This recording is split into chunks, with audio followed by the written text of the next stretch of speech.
Your Greatest Gift That Unlocks All Manifestations by Richard Dotz.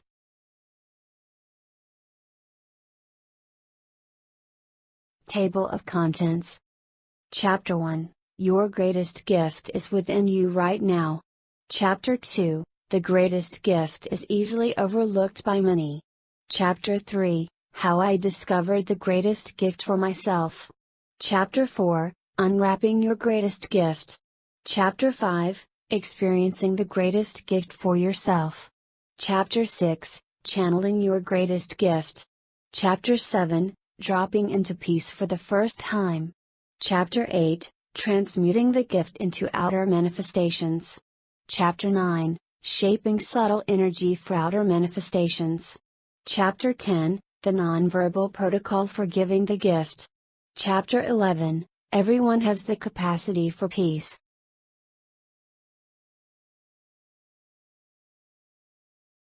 Chapter 1, Your Greatest Gift is Within You Right Now. You have, in your possession right now, the greatest gift you'll ever come into contact with.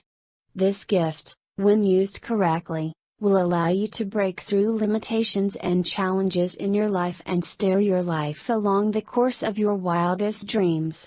This is the gift that unlocks your deepest desires and brings them into your life in a tangible, physical form. No more just merely wishing for good things to happen. When you correctly utilize the greatest gift that has been bestowed upon you by the universe, you live with a deep sense of knowingness that good things will happen to you. All you have to do is think it, and it is done. No matter what you ask for, be it greater happiness, health or wealth, an understanding of this magical gift allows you to enjoy it all. Why am I so certain that this gift exists in everyone? In my past decade of work as a teacher, entrepreneur and spiritual explorer, I have come into contact with individuals from all walks of life. From spiritual healers and mystics to hard-nosed, weather-beaten businessmen out in the trenches of Wall Street, from the young to the old, I have met them all. In each of these varied encounters, I observed a constant, and it is this: I could see this gift clearly in their eyes. I could see this precious gift right in the very center of their being. Of course, some of their eyes showed signs of betrayal, lost hope and weariness brought on by years of struggle and strain. Some of their bodies showed signs of weakness and physical ailments after years of limited thinking and living. But despite the signs I observed at a physical level, I also saw glimmers of this priceless gift right within them, just waiting to be activated by a chance encounter with a gentle soul. I have always been sensitive to the feelings of others while growing up as an only child. Not having any siblings to play with and without the luxury of modern technological toys, I often engaged in elaborate make-believe play with my inanimate toys. Unbeknown to me, this resulted in the development of an intricate inner world that I learned to navigate using my inner senses. I could play for hours on end while sitting at the same spot. While I appeared to be doing nothing on the outside, I was actually having a wild adventure on the inside, having ongoing conversations with my imaginary friends and partaking in their wonderful worlds. How did my young, barely educated mind know how to come up with such wonderfully complex inner worlds when it did not have anything to reference? How does a young child know what to create? As I revisit these topics several decades later as a researcher in the field of behavioral psychology, I find myself becoming increasingly frustrated that science does not have all the answers. The existing models of science are severely limited in their approach. One has to understand that even when conducting cutting-edge high-level research, existing theories are used as frameworks to formulate possible hypotheses. The use of existing theories to guide predictions has already restricted and set up certain expectations for the researcher. As such, unexpected results are often dismissed as erratic, with the data ignored and studies rerun until the results turn up as hypothesized. At other times, researchers deliberately seek surprising results in the hopes of getting published in top journals. This means going to great lengths to design studies that solicit those surprising results and ignoring research in more fundamental areas. Either way, it shows that scientific research is not really as self-directed and independent as it seems. While I may seem to be criticizing the scientific method, I am actually not as opposed to it as other New Age teachers and writers, many of whom have made the transition from fully scientific empirical research to more anecdotal approaches. I believe that striking a balance is important, and the key lies in recognizing the boundaries of current scientific research. There are answers that science is very good at eliciting, and there are many areas where rigorous empirical research can be put to good use. However, there are also many questions that science cannot answer, for which we have to use a more spiritual or metaphysical approach. Knowing when to use which approach, and when to blend two approaches such that they become complementary or even synergistic, is of great value to a practitioner. For this reason, I thank my scientific mind for helping me achieve several breakthroughs in the spiritual realm and arrive at several aha moments. But I also note that my scientific mind has held me back and limited me at other times when I tried to apply some spiritual principles. It was only when I learned to use both approaches cooperatively that I achieved the best results. Back to the earlier question, how does a child know what to create? Think back to the time when you were a young child. You just played for hours on end, fascinated by everything you created in your inner world and aided by the physical world around you.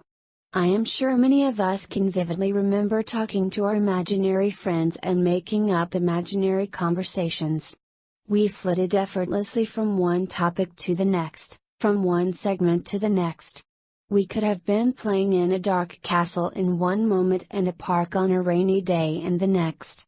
Scientific theory would attribute these mental creations to an overly active imagination, but it does not explain the exact inner workings of the brain. How do young children, not educated in the ways of the world, know how to create so effortlessly? How do they come up with all the mental imagery and make them real? Why do they believe fully in what they create?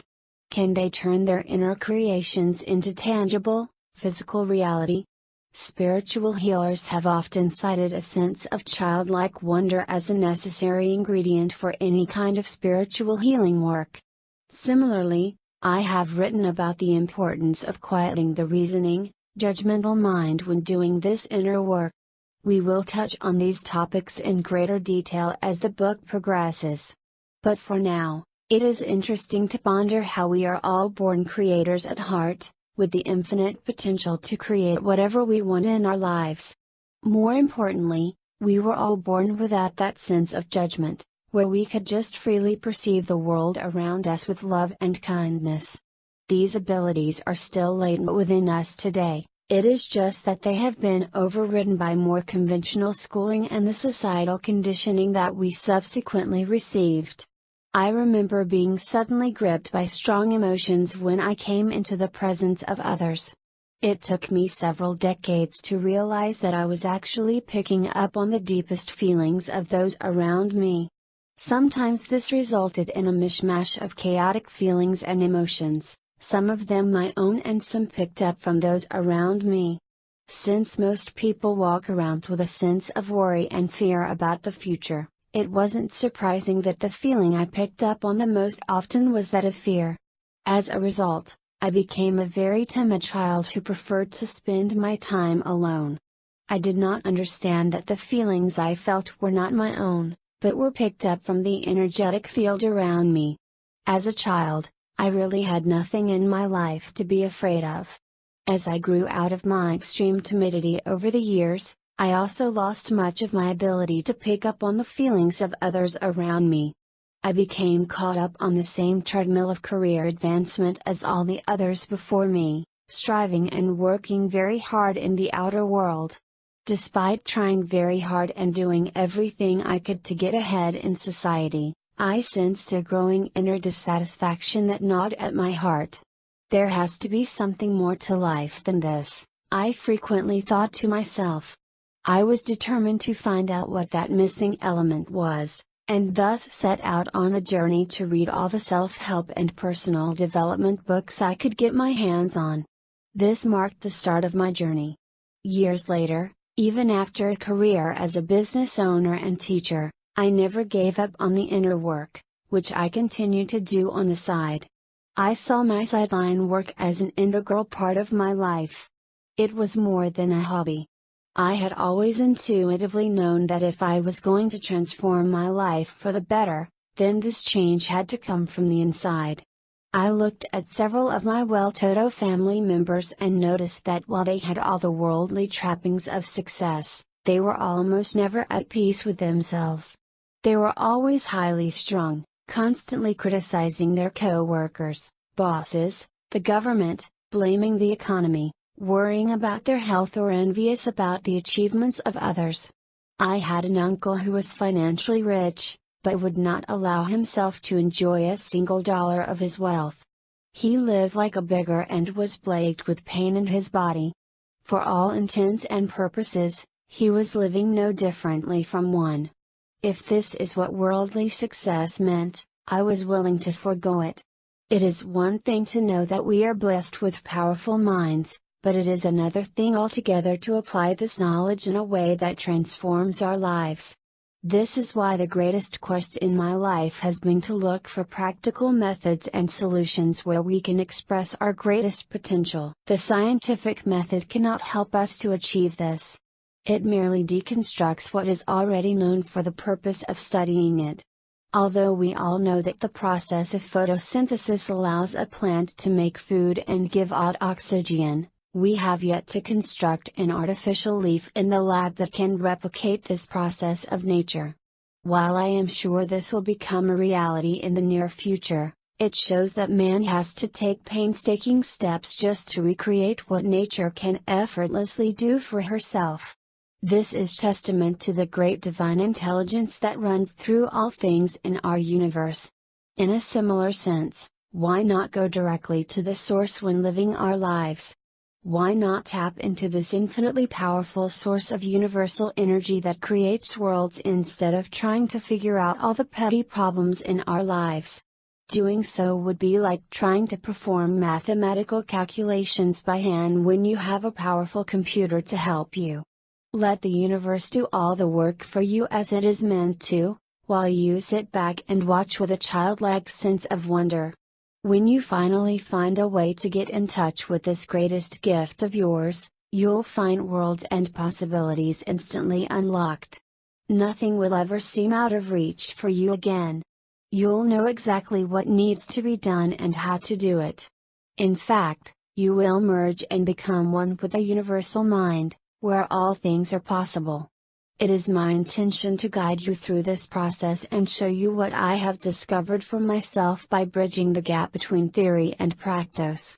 I want to show you how I first discovered this greatest gift for myself after dismissing it several times, how I was gently led to it, and how I moved from a literal interpretation of this gift into a subtler one that transcends the physical boundaries of space and time that separate us. Finally, it is my greatest wish that you will take this gift out into the world and share it with others by helping them discover this part of themselves that has always existed within their divine nature. I am so excited about this journey we are about to embark on together.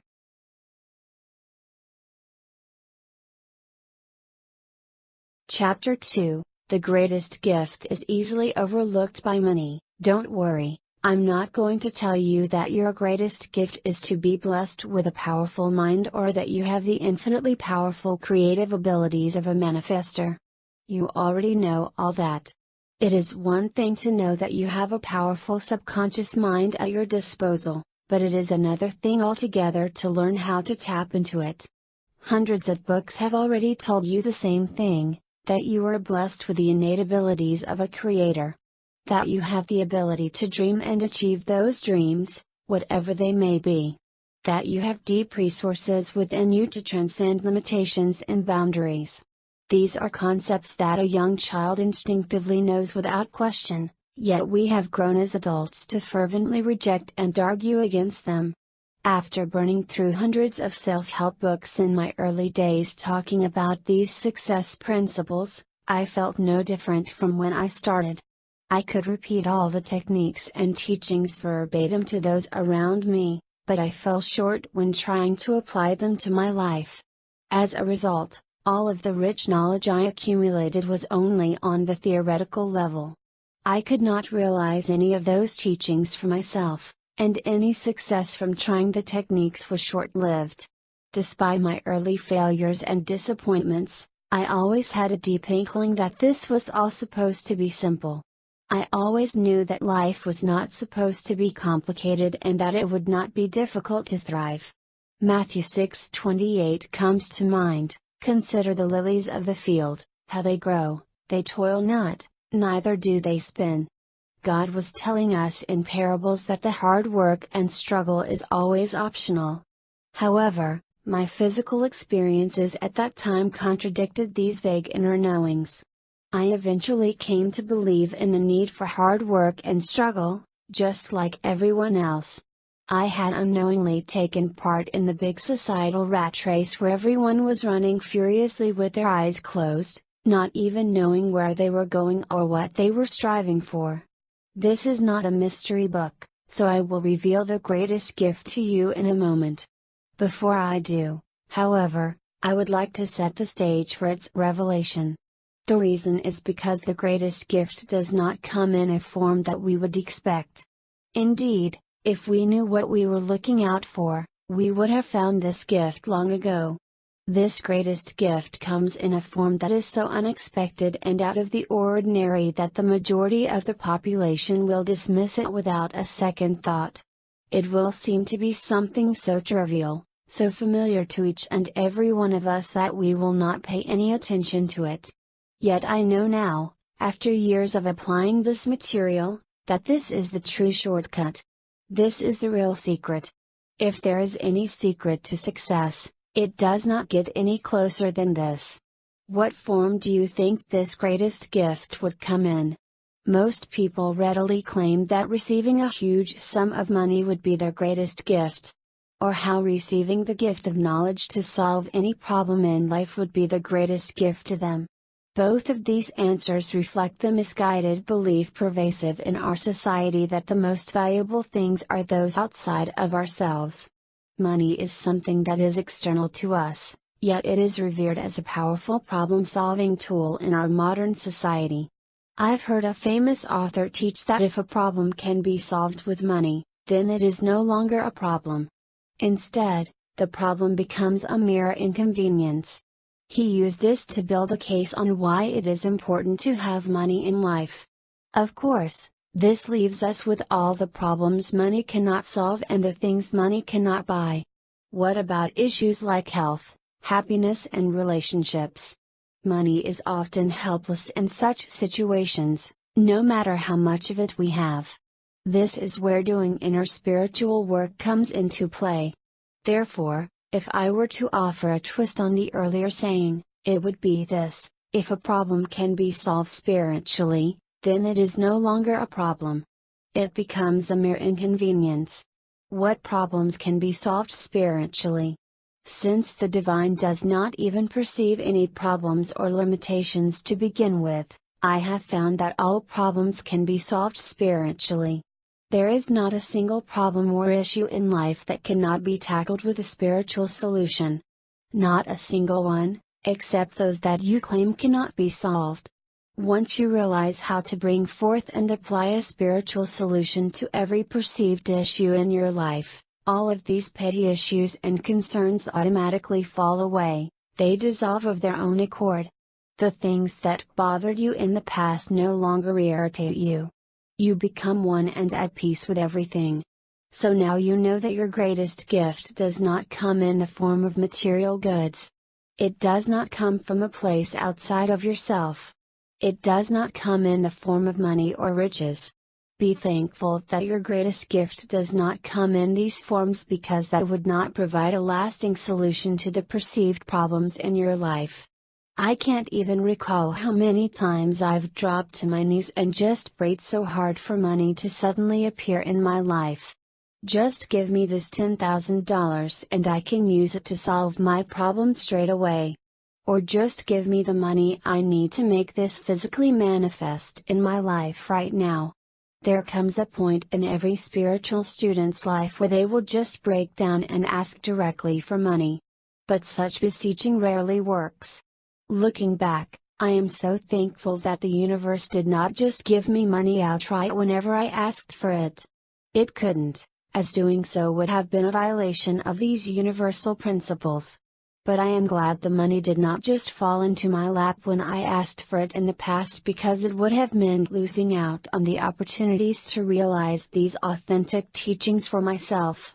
If I had somehow managed to get the money back then, I would have solved that particular problem in my life, but more would certainly recur in the future. Thus, anything that is external to ourselves can never be an everlasting solution to any issue. People often look for the wrong solutions to their issues. In a bid to achieve a permanent solution, they ask for a large sum of money to hoard. Hopefully, this sum of money will tide them over through all their problems now and in the future. But I have learned that our reliance can never be placed on any physical objects that are outside of ourselves. Any stack of money or physical resource, no matter how voluminous, can run out one day. There is a physical limit to how much stuff we can amass. On the other hand, there is no limit to how much spiritual abundance we can have. There is no limit to how much our consciousness can hold or how much divine substance there is. There is unlimited good to go around. When you understand things from this energetic perspective, you'll realize that there is always an unlimited stream of universal energy at your command. There is no such thing as a depletion of this stream, because you can easily and effortlessly call more of it forth when it is required. Think of a child. Does she ever run out of imagination? Does she ever run out of ideas and stories to engage herself with? Does she ever run out of play money? She simply makes some more as it is needed. The young child is a reflection of divine consciousness. A young child knows how to tap into this endless stream of goodness and energy that is available to her.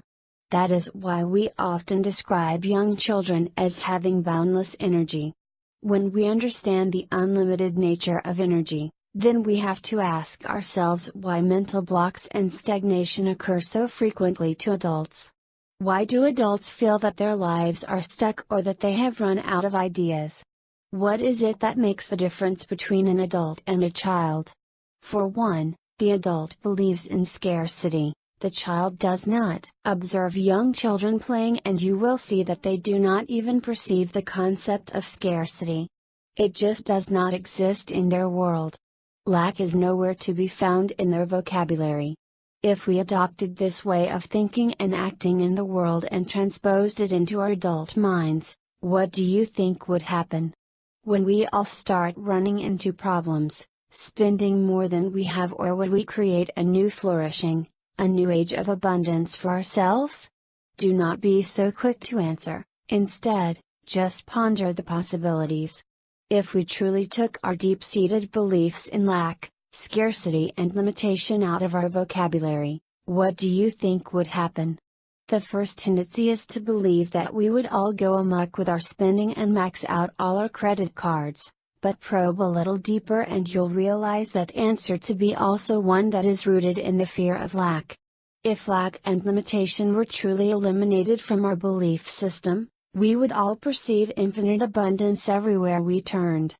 There would be no hoarding, no manipulative competition, no rushing to get the things we wanted once we had the money. Therefore, the impulse to spend recklessly only results when we believe in scarcity, but not when we rest in the assurance of complete abundance. Another question that commonly arises is, what happens if I'm the odd one out? What happens if I am the only one in my social circle practicing these spiritual principles, while the people around me, including my family and coworkers, continue to believe in lack and limitation? Wouldn't I be subject to their cutthroat actions while being powerless to defend myself? Once again, I invite you to ponder this statement and the underlying belief. When does one need to defend himself? Only when he perceives a lack of something or a scarce resource. The need to defend oneself only arises when there is a corresponding belief in the lack of something. When you bring forth your greatest gift and apply the spiritual solution to any problem, there is nothing left for you to defend. Others can take as much of what they want from you, but you will never be taken advantage of. Everything will be handled with divine timing and wisdom. Now, all of these realizations did not come to me easily. As mentioned, I was in the corporate rat race for many years, trying to survive and achieve happiness in this world. Yet with every shiny trophy or gadget I collected, I felt a little part of me dying. It felt as if I was selling myself out. Do we really have to sell ourselves out in order to make it in life, or is there an easier way? I kept believing in the existence of an easier way, which is why I never gave up on my study of esoteric materials. I believed that any guidance pertaining to this easier way would not be found in the vast scientific achievements and generated knowledge of mankind, but should instead be something more fundamental. It should be something so obvious that it can be called upon by any man at any time. It should not be a procedure that requires an instruction manual to operate. As it turns out, I was right.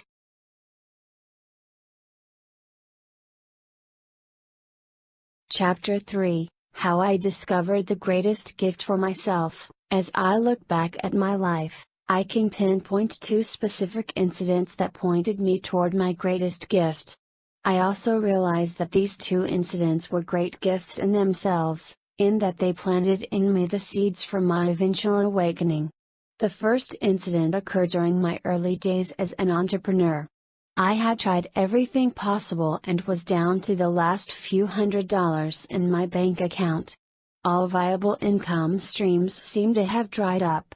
No clients were knocking on my door, and whatever marketing efforts I financed brought 0 results. As my mind drifted off to all the financial obligations I had committed to and would have to meet in the following months, a sick feeling of worry welled up in my gut along with a real sense of panic. I had never felt this scared about my finances in my life before.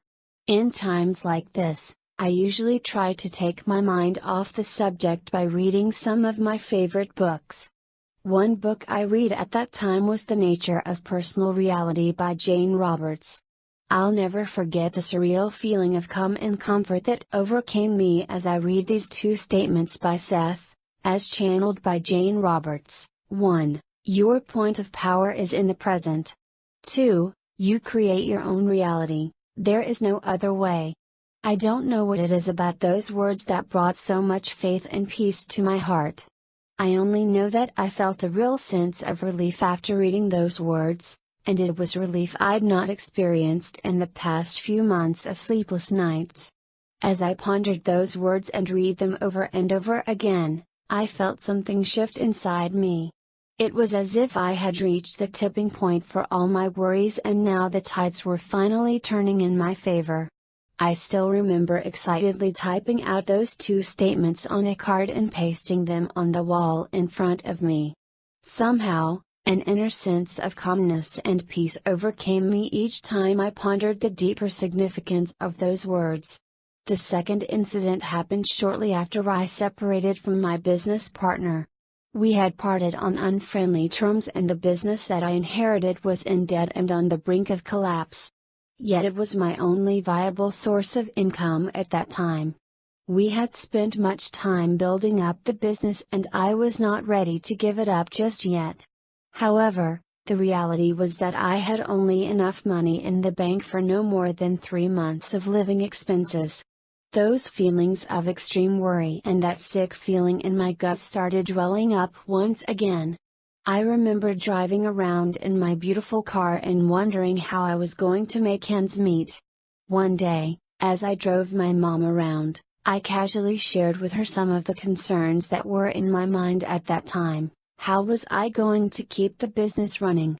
How was I going to make ends meet? How was I going to repay the debt from the business? My mom's answer shocked me, and I still remember it to this day. Although she has always been quite the compulsive worrier, she said simply, "I'm sure you will manage this situation. You have always done it in the past and I am confident of your abilities this time round." I don't know what compelled my mom to speak those words, but it was truly out of character for her. Not only did she not worry about the situation, she expressed a deep sense of genuine faith and confidence in me that came right from her heart. She was saying those words not just to comfort me, but because she genuinely believed that I could turn the situation around. Upon hearing her words, I experienced the same sense of calmness and peace that overcame me as I read Seth's words several years earlier. This brought a huge sense of relief and gave me the energy I needed to reorganize my affairs. Today, I am happy to report that both Seth and my mom were absolutely right. I was indeed in total control of the situation no matter how bleak everything seemed at that time. In fact, shortly after I encountered Seth's words and my mom's comments, things began to turn around for me.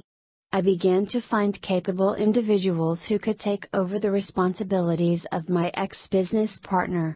The clients we worked with in the past called and offered us jobs. I was eventually able to pay off our corporate debts in full and turn in a handsome profit for myself as sole owner of the business, double what I would have received in the past.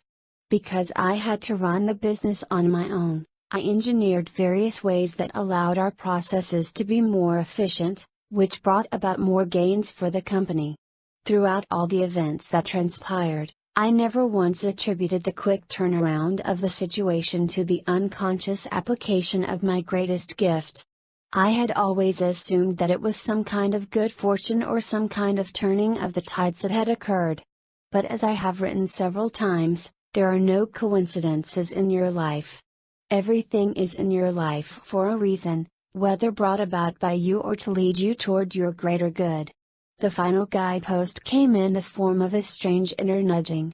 I had always felt a strange inner calling to go off to a quiet place in nature and just spend some time by myself. This inner tugging became more intense during times of extreme turmoil and worry on the outside. I observed that whenever I experienced periods of great uncertainty in my life, I would be called upon, as if by some unseen forces of nature, to spend some time alone. There would be an inexplicable urge to spend an afternoon by myself in the park or just take a stroll by the beach. For the longest time, I could never understand why I felt those sudden compulsions. I had never been a nature lover before, and yet here I was feeling so compelled to spend time in nature. The significance of all these incidents and nudges did not become clear to me until I started doing the inner work that I advocate across all my books. As I dropped my negative feelings and thought habits, I freed up more of my consciousness to see the general patterns that had always recurred in my life. It was only then that I became truly awakened to all the possibilities. Please know that there is no substitute for doing the inner work necessary. Manifestations and creating your desired reality are not about the piecemeal application of one or two temporary techniques. It is about having such a complete understanding of the material that you are immersed in an inner state conducive for magic and miracles all the time. As I came to discover what this greatest gift is, I realized several things. First, that the greatest gift is truly within each and every one of us. It requires no special training, no special abilities and no superior intellect to operate. Anyone can get in touch with and utilize this greatest gift at any point in their lives. In fact, one may even argue that the less educated a person is, the easier it is for him to use this greatest gift that has been bestowed upon him. Second, calling upon the greatest gift is a fundamental ability that each of us has. It is such a basic act that most of us do not even give it a second thought. We just do it without even thinking about it. Therefore, applying the greatest gift is what I call a thoughtless activity. There is no thinking involved. There is no need to rationalize, reason or understand why you are doing something. No logical thought is needed to apply the greatest gift. As I made these realizations, I became aware that I had indeed found the easier way that I was looking for so many years ago. There was indeed an easier way, and it was staring me right in the face all along. I was being called to it all along. It was just so painfully obvious that I did not recognize it as being so important at first glance. In fact, I'm going to prove this to you right now. Think about the 3 events that I described earlier in this chapter. The greatest gift manifests itself as a common thread in each of the 3 instances above. Before turning the page and reading ahead, make a guess as to what this greatest gift is. What is the gift that was so subtly revealed to me? I can assure you that it is none of the obvious. It is not about the use of affirmations, feeling good, about having faith in oneself or in the universe, or about spending some time alone to listen for answers within. The greatest gift that is present in each of the 3 episodes described above is way more fundamental than that. It is such a fundamental action that anyone can do it right now, right at this very moment. Before I understood what the greatest gift was for myself, I used to think that my good only came to me when I went to a certain physical location or place. I came to believe that perhaps being close to nature was good for me because there was positive energy to be found in nature. I also believed that I had to engage in certain rituals in order to attract greater good into my life. After I understood what the greatest gift was, I came to realize that none of this matters. We have been bestowed with such a remarkably simple fundamental knowing, that if applied properly, will catapult us toward our desires in a shorter time than before. So for now, without turning the page and getting ahead of yourself, just make a guess as to what this greatest gift is. What do you think is this gift that unlocks all manifestations? Even if you have no idea, I would like you to make a wild guess, because whatever answer you give can actually turn out to be useful later on in the process. The answer you give is a powerful tool to uncover hidden beliefs and resistances to the manifestation process that are holding you back. This insight, when coupled with your understanding of the greatest gift, will provide you with the unique perspective needed to make this work in the right way for you. And whenever you're ready, imagine yourself holding onto this exquisite, nicely wrapped cosmic present that holds the keys to all your future dreams and desires. This present is in your hands right now. You just have to turn the page and unwrap the gift to reveal its truest and purest form. Just what form will this generous gift from the universe take? Will it be in the form of an affirmation, mantra, prayer, chant, or none of the above? Will it be an object that you'll actually use for yourself? Will it be some secret, esoteric knowledge? I can assure you that the greatest gift is something simpler than that. So simple, in fact, that I had this key in my pocket all the time without realizing all I had to do was to turn it.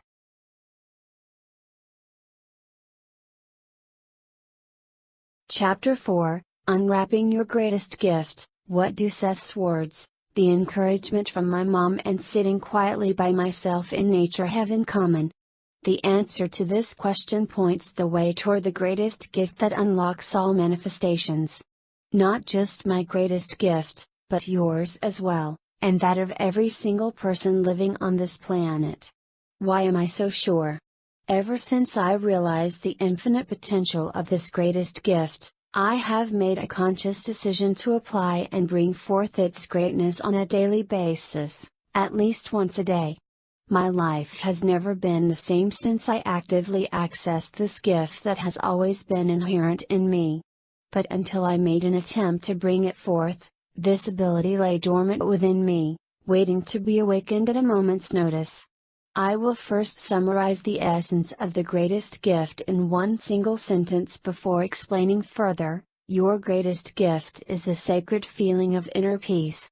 More specifically, it is your ability to access this deep feeling of inner peace at any point in your life, no matter where you are or what your outer circumstances may be.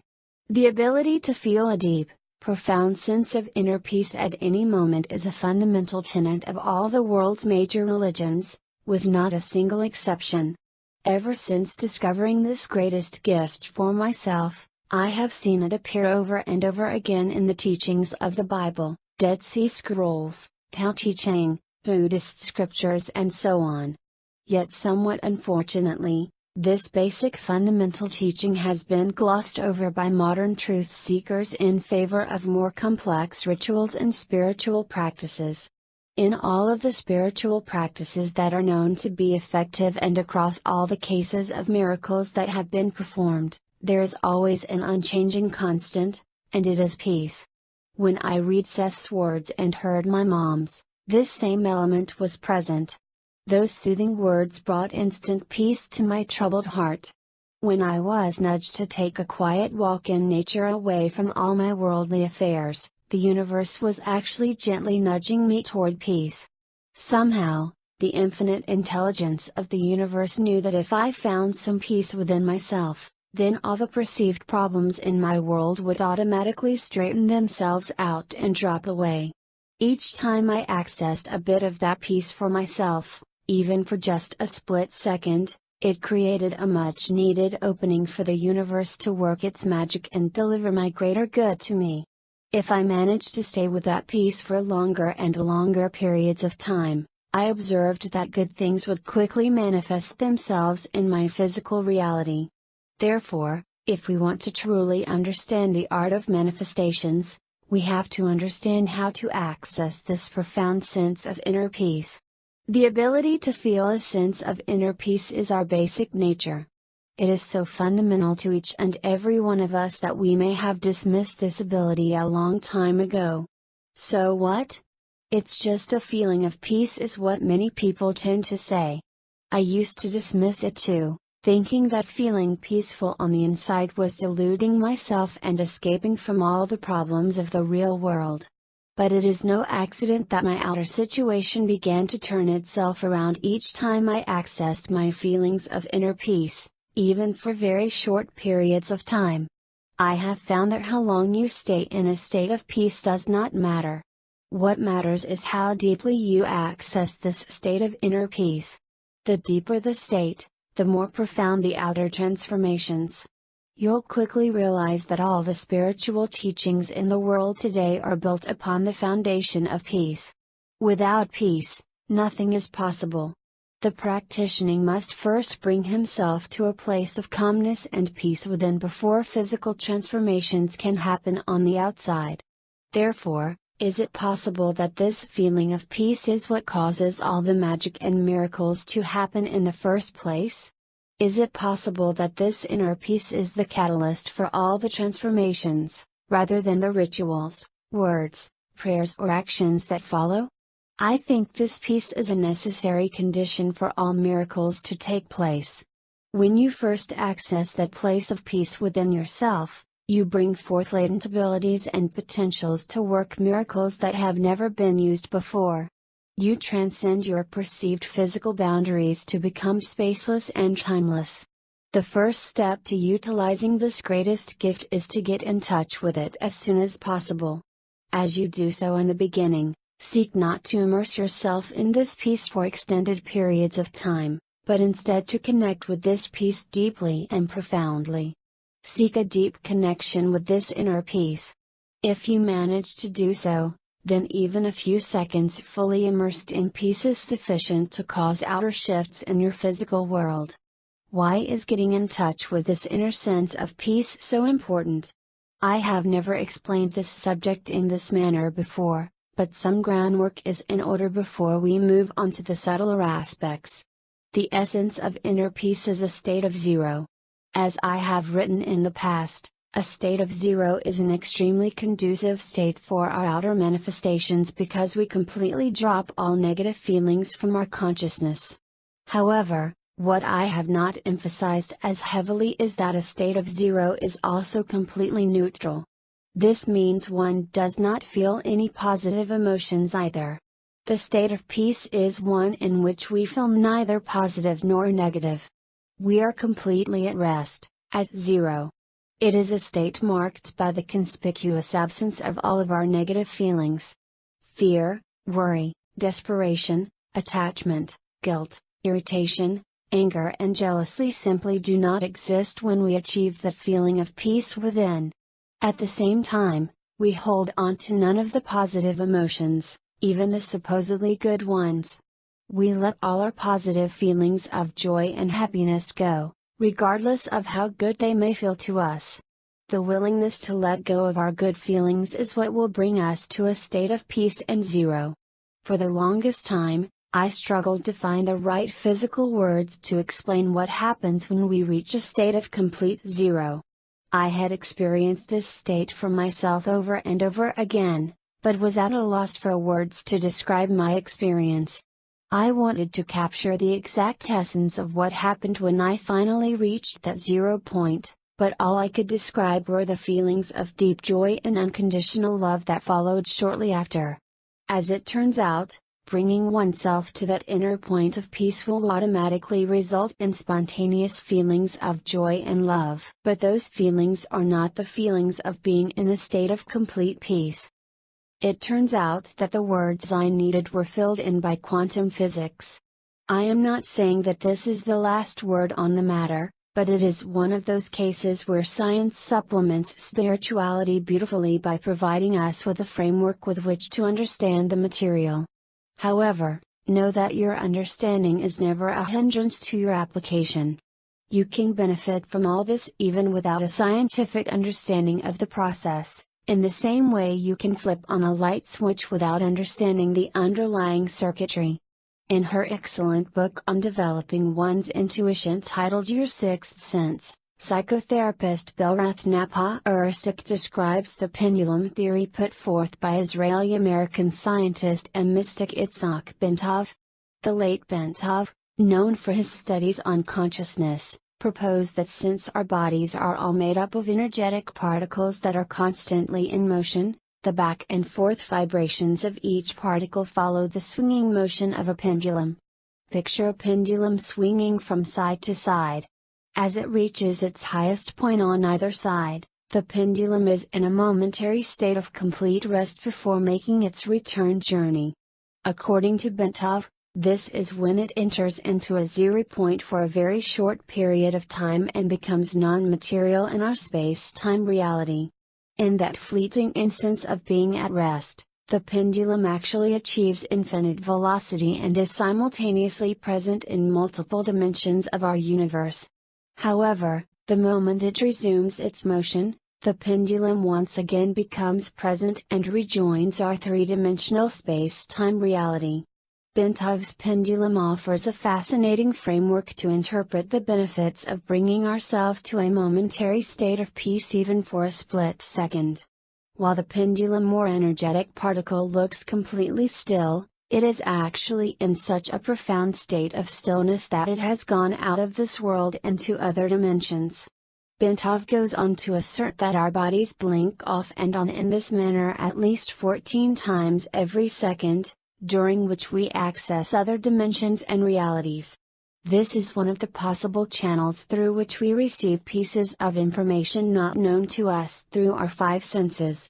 When I read the description of Bentov's pendulum, I immediately thought about the teachings of Bashar, as channeled by Daralinka.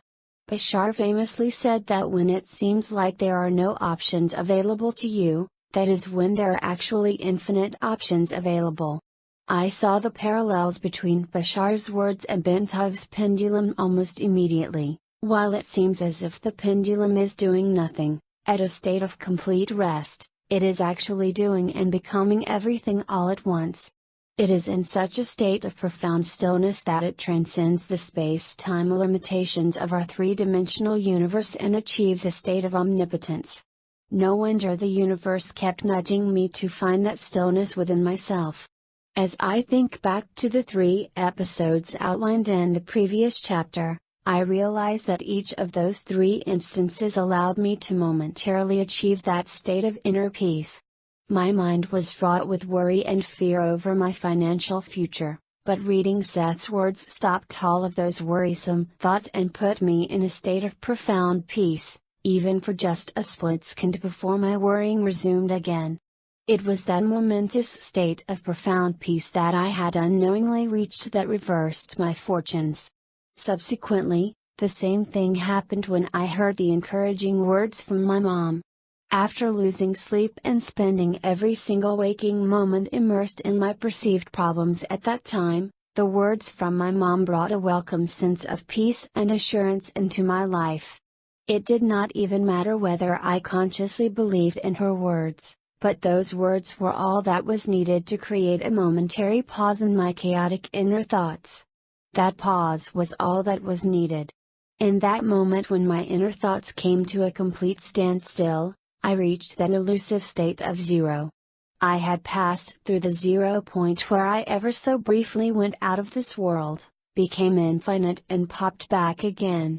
Did I gain access to pieces of information from other dimensions that somehow led to my subsequent transformations in this world?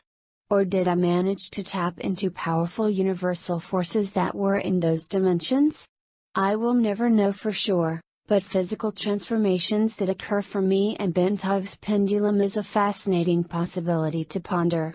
As I write this, I am reminded of the 2-point technique taught in matrix energetics, another spiritual healing modality known for its instantaneous results. The 2-point has been attributed to ancient spiritual shamans who practiced it throughout the ages. To those familiar with the technique, the 2-point is essentially a method of accessing that inner peace within the healer and the healed. When one applies the 2-point technique, he experiences a brief wave of profound peace wash over him, in which the mind goes blank momentarily. When I tried the 2-point technique on myself, I experienced a split second of phasing out, accompanied by a sensation of losing my balance and emotion of falling forward or backward.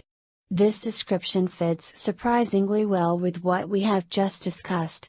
In fact, many who have experienced radical physical shifts through the 2-point technique describe a feeling of going out of this world at the exact moment the technique was applied, while struggling to find exact words to describe the transformations that occurred. This is in line with our limitations and inability to make sense of information from other dimensions. Whatever the underlying mechanisms may be, nothing beats an actual experience of this gift, so let's get in touch with it right now.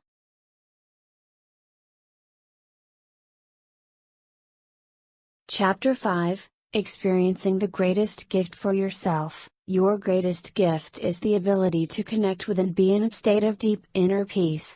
While everyone has this ability inherent within themselves, the majority of people readily dismiss it because these feelings come to them so easily. We have no trouble feeling happy one moment and sad or angry the next. Hence, most of us consider our feelings as something extraneous, just as sensations that we feel on the inside. What we do not realize is that our feelings influence our inner states and eventually go on to affect our outer manifestations. Put simply, our inner feelings lead to tangible physical manifestations. A sense of peace is different from a mere feeling. When we feel happy, we hold on to the sensations of happiness. In turn, this sense of happiness produces a unique sensation within our bodies that we come to recognize as a happy feeling. Similarly, when we feel angry, our bodies react and respond in a certain way to produce angry sensations, which we also come to recognize as angry feelings. Scientific research has long established that these sensations go beyond just mere fleeting feelings in our body. When held for even short periods of time, our feelings produce actual chemical and biological changes in our body that have an effect on our physical well-being. While I speak of the feeling of peace, I would like to emphasize that peace is not really a feeling in the traditional sense of the word. While you may feel peaceful, the feeling of peace is characterized by the conspicuous absence of all extraneous feelings and emotions rather than the presence of them. Therefore, the feeling of peace is really the absence of all emotions. This is key to getting in touch with that inner feeling of peace. Many people work very hard at trying to feel peaceful, equating a feeling of inner peace with a feeling of happiness. But what I am referring to here goes deeper than that. A deep feeling of inner peace represents the absence of all feelings and emotions, whether they are positive or negative. It is a feelingless state. As an example, while the inner state of an individual who feels joyful carries a positive charge, this individual is not connecting with that deep sense of inner peace within. Only when he drops those positive feelings of joy will he return to a truly peaceful state. The same applies for an individual holding on to negative feelings. This is a counterintuitive point that raises several questions. It is easy to see why we should let our negative feelings go, but why would anyone want to drop their positive feelings? Why would someone want to stop feeling good? Aren't our good feelings something to be desired in all of these spiritual teachings? Indeed, all of the major law of attraction teachings out there talk about the importance of feeling good. I have written extensively about how when we feel good, these good feelings go on to attract more good things, people and circumstances in our outer reality that reinforce these good feelings. Therefore, as compared to feeling bad, which leads to undesired manifestations in our outer world, feeling good is something to be desired. However, in many cases, feeling good also signifies a certain unconscious attachment to the outcome. We feel good because we want good things to happen to us. We feel good because we want to control the outcome. There is also an attachment to the good feelings themselves. This attachment can often be seen in the behavior of metaphysical students, who go to great lengths to avoid any kind of negative feelings for fear that bad things will happen in their lives. This is a subtle attachment to our manifestation outcomes. The late Lester Levinson, creator of the Sedona method, talks about being in exalted states of joy that were so intense that he could not sleep for days on end and had to take long walks just to shake off some of that buzzing energy. It wasn't until he made a conscious decision to move from a positive state of joy to a neutral state of peace that he could again function normally in the world. A person who holds on to strong positive feelings on the inside is like an upward swinging pendulum. While there is momentum associated with these positive feelings, he is constantly moving towards something and therefore not in a state of peace. Similarly, a person who holds on to strong negative feelings is like a pendulum on its downward swing. He is negatively creating his outer reality by virtue of his negative emotions.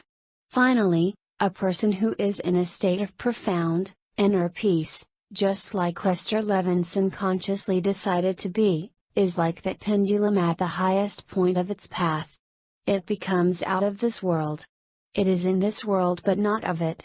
When this happens, the absence of all emotions brings us back to a state of zero and allows us to recognize our true nature, which would otherwise be obscured by all the emotions and feelings that color our inner state. Putting on a pair of rose-tinted shades may make you feel comfortable, but you ultimately know that the reality that you perceive through the shades are not real. The same goes with positive feelings held in the pursuit of something. They may make you feel good, but those good feelings that you hold keep you away from recognizing your basic nature. Of course, in between feeling good and feeling bad, you should always choose to feel good. However, if you have progressed past this stage of the teachings and have no trouble feeling blissful most of the time, then you should make a conscious decision to move into a state of inner peace. Between feeling good and peace, you should choose peace. The state of inner peace is a profound, transformative state that is not often experienced by many. This is not because it takes a special ability to feel a sense of deep inner peace, but because there is nothing to be felt at all. We are therefore going after the absence of feelings as opposed to the presence of them. Furthermore, the inner states of most individuals are clouded with thoughts and feelings of all kinds. This mind chatter goes on day after day, which makes it difficult for anyone to perceive what underlies all that mind chatter. Think of all your extraneous thoughts and feelings as the scribbles on a piece of paper. When a white piece of paper is filled with so many drawings and scribbles, The piece of paper looks entirely black with not a patch of white space to be seen. This is what most of our inner states look like. Therefore, the goal of these exercises is to reconnect with a piece of the whiteness that has always been there. Different healing modalities make use of different ways to get in touch with this inner peace. I find it particularly noteworthy that the Bible does not speak as much of happiness, but speaks more of peace. Even then, joy and peace are often mentioned in the same sentence. While I am not a biblical scholar, even casual references to the Bible allow us to identify many sayings related to an inner state of peace. Could there be a deeper significance in these sayings? In John 20:21, Jesus said, "Peace be with you. As the Father has sent me, I am sending you." In John 14:27, "Peace I leave with you, my peace I give to you, not as the world gives do I give to you. Do not let your heart be troubled, nor let it be fearful." What is interesting about these scriptures is that Jesus seems to be referring to peace as some sort of a gift that can be transferred. He first talks about leaving his peace with one person and giving his peace to another person. Then he follows that up with advice on how one should not let oneself feel negative emotions of worry or fear. This is in contrast with our modern day perspective, in which we feel peaceful as a result of stopping our worrisome thoughts. But here, peace is first given to the individual, who is then advised to stop engaging in worrisome thoughts. The Hawaiian spiritual healing tradition of Ho'oponopono has a beautiful prayer known as the Peace of I prayer. Part of the prayer reads, "My peace I give to you, my peace I leave with you, not the world's peace, but, only my peace, the peace of I." Once again, this moving prayer talks about leaving a piece of your peace with another individual, and gifting it from the healer to the healed. This prayer and the biblical references have had a deep impact on me along my spiritual journey. They became my catalysts for exploring the deeper significance of inner peace and how it relates to my outer manifestations. The more I practiced and researched, the more I realized that spiritual masters and healers over the ages recognized the paramount importance of this inner peace. This peace is a fundamental foundation, a prerequisite that has to be there before seeming miracles can be achieved. When modern-day spiritual healers are asked about what goes on in their heads during the healing process, they often reply that they still their minds and stop all conscious thought in order to let some higher power direct the healing. Is this why spiritual healers are able to tap into extraordinary healing abilities while in this state? One common characteristic is that these individuals have all found unique ways to get in touch with their inner peace for prolonged periods of time. Even the practice of applied kinesiology, muscle testing, requires the suspension of all judgment and rational thought in the split second that the testing is done. This is akin to connecting with that state of inner peace for just a split second in order to get the answers required. The final piece of the puzzle came from the late Dr. David Hawkins, an adventurous spiritual teacher who wrote the controversial bestseller Power vs. Force, which introduced readers to his scale of consciousness.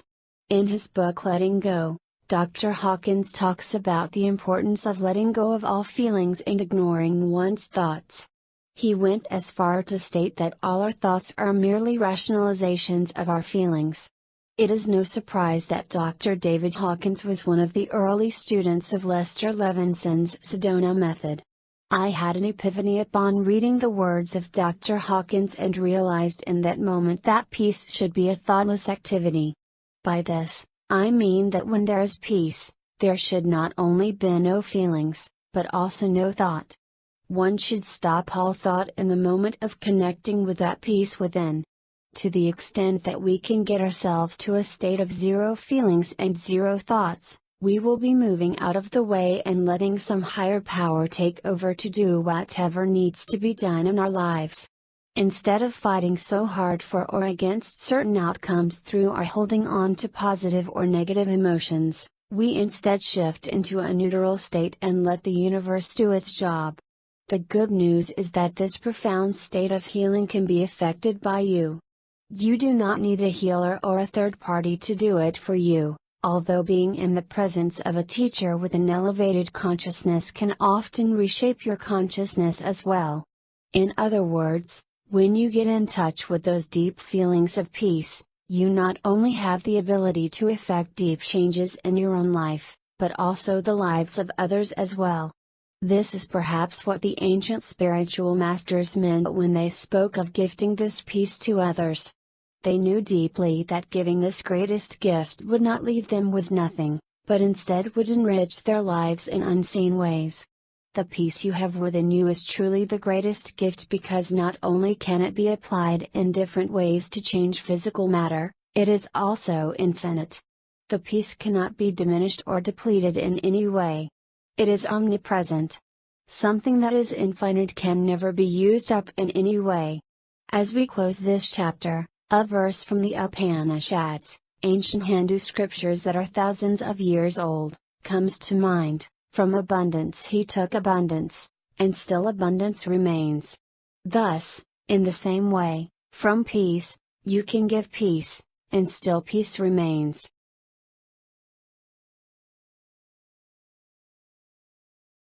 Chapter 6, Channeling Your Greatest Gift. Despite the repeated emphasis on inner peace in the scriptures, why do so many people overlook its importance? One main reason is because of how modern humans perceive inner peace. We see it as a consequence rather than the starting point of all magic and manifestations. We see it as the effect, rather than the cause itself. This erroneous understanding has led us further and further away from recognizing the true powers of channeling this inner peace. After realizing the powers of this greatest gift for myself, I have come to understand that a sense of inner peace is the catalyst for all our manifestations and transformations in the outer world. All forms of healing and change stem from first cultivating the universal sense of inner peace on the inside. As such, peace is a necessary condition to work miracles in our outer world. The greatest spiritual teachers who walked the earth and performed miracles always had a clear channel of access to that infinite wellspring of inner peace. They knew how to call upon it at will and immerse themselves into a complete state of absolute peace, even when their physical environment was tumultuous. In order to help you understand what this deep feeling of inner peace is, it is helpful to point out what it is not. A state of inner peace is not the same as a feeling of denial or resignation. It is not a state in which you feel resigned to all the problems in your life and thus feel peaceful because you cannot solve them. This is not what a state of peace is about. Some individuals may seem peaceful, accepting and non-resistant on the outside, but their inner states may portray a completely different picture if you somehow manage to have a glimpse into their inner world. This was me many years ago. On the surface, I was always calm and composed, afraid of showing signs of worry, fear or negativity to spoil my spiritual truth-seeker image. But the truth is that I was very fearful on the inside about things going wrong. I was always very scared about running out of and not having enough money. What I had only managed to do back then was to appear peaceful on a physical level, hoping that my physical actions would bring about the results I desired, when in fact my inner state was a complete mess. Therefore, only you will know your true inner state. It is the only thing you have complete control over. Learning how to tend to your inner state will reap the most rewards in your life. There is a tendency to look at the lives of others while doing this work and point out the various discrepancies as they relate to these spiritual principles, especially in the beginning. For example, my students often tell me, my friend Jane doesn't seem to be a positive person and yet good things happen to her all the time. Or my Uncle Eric does not do any of this spiritual stuff you teach, yet he is filthy rich. There is very little value in looking at the lives of others and trying to identify what has led to their results. The reason is because we never have a complete understanding of their inner states. At best, all we can observe are merely their physical behaviors, outer actions and habits of speech. I estimate that this accounts for probably 10% or less of the results in their lives. The remaining 90% comes in the form of their inner thoughts, dialogue and emotions that are unobservable to the rest of us. It is this unobservable, and often overlooked, portion that makes all the difference. This is also the reason why Abraham Hicks say it is a good idea to mind our own business and tend to our own vibrations. We know too little about the lives of others to draw any conclusions. The value of an experienced mentor or coach lies in his ability to uncover the hidden, unconscious beliefs that lead to undesired results in a particular area. This is true for a coach in any arena. A successful football coach is one who not only coaches players at a physical level to perform technical moves with precision, but also teaches his players about the inner game of football. He is one who is able to shine a light on the non-physical aspects of the game and teach his players about their strengths and weaknesses. Observe this for yourself in your everyday life.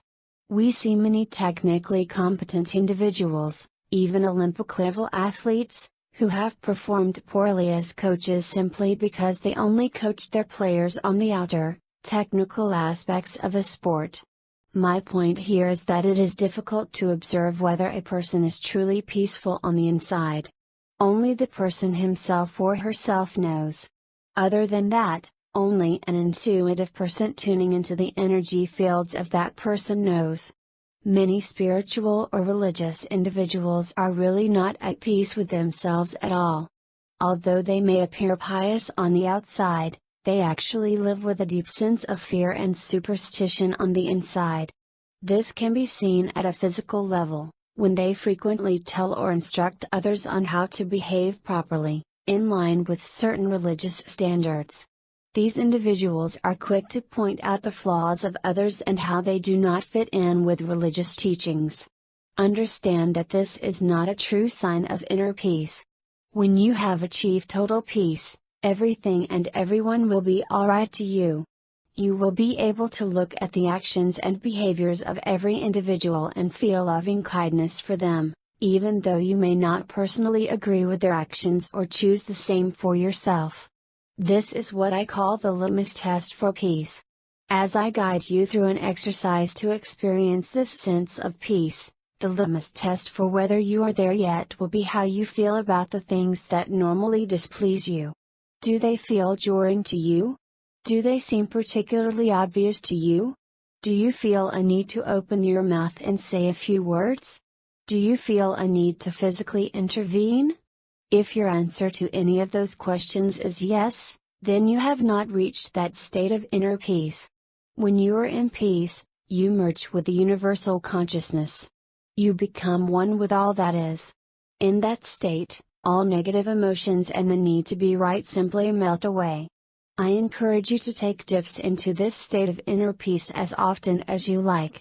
As mentioned, your dips do not have to last long. They can merely be a few seconds. But in those few seconds, will you experience the eternity and entirety of the whole universe? This is perhaps what English poet William Blake was trying to convey when he said that you can hold infinity in the palm of your hand and eternity in an hour. The perfection of the whole universe becomes intuitively known to you in a single dip. To start, close your eyes and take 3 deep slow breaths. Breathe in deeply and then out slowly again each time. You do not have to rush any of this. Take as much time as you would like. Let's suppose that you intend to take a dip in the pool on a nice summer day. Would you rush through your morning to take that dip? Probably not. You would do all the things that are necessary, one step at a time. First, you would probably have a nice shower. Next, you would slip into your swimming attire and then you would slowly lower yourself into the water. Similarly, taking 3, or more, slow deep breaths and then breathing out serves as a preparation for you to take that relaxing dip. There is no need to rush through any of the preparatory steps. The purpose of the slow deep breaths is to relax your body physically. Unless your body is physically at ease, It can be difficult to enter into a peaceful inner state. As you become more proficient at these exercises, you will find yourself leading with your mind more often. This means that you can get your physical body to feel relaxed at will, simply by holding a light intention for relaxation. But for now, you want to let the body lead the mind. When the body is still, the mind stops being so tense as well. As you sit in a comfortable position with your eyes closed, adopt an inward focus and turn inward. Contrast this with how you usually operate in the outer world. Normally, when your eyes are closed and when you attempt to meditate, your physical senses are still very alert to input from the outer world. You may hear the drone of your air purifiers, the sound of insects or leaves rustling in the wind. You may become particularly sensitive to how your clothing feels on your skin or how well your back is supported by the seat cushion. Let all these sensations be there while you adopt an inward focus. In other words, while you notice these outer sensations, now turn inward and use your inner senses to pick up what is happening on the inside. You may get nothing at first, not because nothing is there, but because you have allowed yourself to tune these sensations out in the past. These inner sensations and impulses have become so familiar to you that you have conveniently ignored them. But with this exercise, you are making a conscious decision to be in touch with them once again. Breathe at a natural rate without trying to control anything at all. In the beginning, you may notice your heartbeat becoming more obvious to you. That's a good sign, because while your heart is pulsing in every moment, you hardly pay attention to it. So now, by closing your eyes and turning inward, you have picked up on the first few physical signs of what is happening in your physical body. Noticing your heartbeat or any bodily sensations is the first step. What you are doing here is consciously reining your focus in. At first, all you could pick up were sounds and sensations that were quite far from your physical body, the rustling of the leaves outside. But now, you have tightened your zone of perception to an extremely small physical circle that you perceive things inside your body. While this is still part of your physical environment, it is a sign that you are making good progress. According to Seth, our physical bodies and skin form the boundaries between our spiritual and physical world. Our bodies are literally the barriers between our non-physical and physical worlds. It sometimes helps to use a visual analogy as reference. Picture one of those cross-sectional diagrams of the Earth that show a sphere with different layers of the Earth's crust down to the very core. Using the same analogy, anything inside the sphere is our inner non-physical world. The outer layer represents our bodies, while anything beyond that represents our outer environment. What we are attempting here is to move from perceiving the physical world of matter, that outer layer, that we are accustomed to the non-physical, spiritual, world of non-matter. By noticing your heartbeat and other bodily sensations, you are now at the boundary between your physical world and non-physical world. All you need to do is cross over. However, crossing over means you no longer perceive with your 5 physical senses. You need to use your 6th intuitive sense in order to do so. I call this process dropping, dipping into peace. Note, before we proceed further, I recommend that you read my full narrative a few times with eyes open all the way through before setting the book aside and trying out the complete procedure for yourself.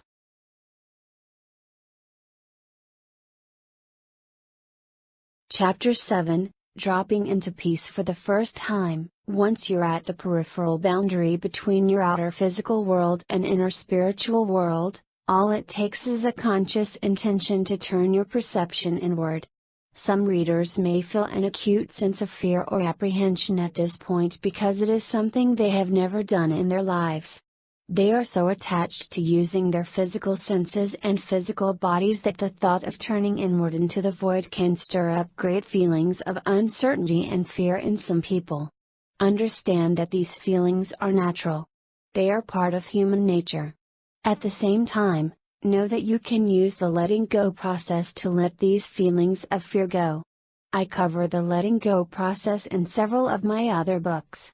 This process will be much easier if you have done some kind of inner work, for example, meditation, or followed the techniques in my previous books. If so, then making the transition from observing your physical to your spiritual nature will be effortless. However, if it is the first time you have been exposed to this material, then you might feel a slight sense of apprehension. These feelings arise because you are moving into uncharted territory within. You may have been living in a very outer-directed manner for your entire life, interacting with physical objects and boundaries that are around you. As such, you may be at a loss as to how to navigate your inner world. Know that these fears are not real and that nothing untoward can happen to you, even if you turn your conscious awareness inward.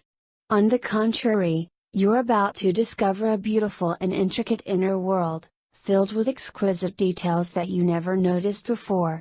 These subtle qualities of your being have always been there since the beginning. But you may have missed them as a result of suppressing your inner nudges in favor of more objective physical evidence. Let everything that happens be okay.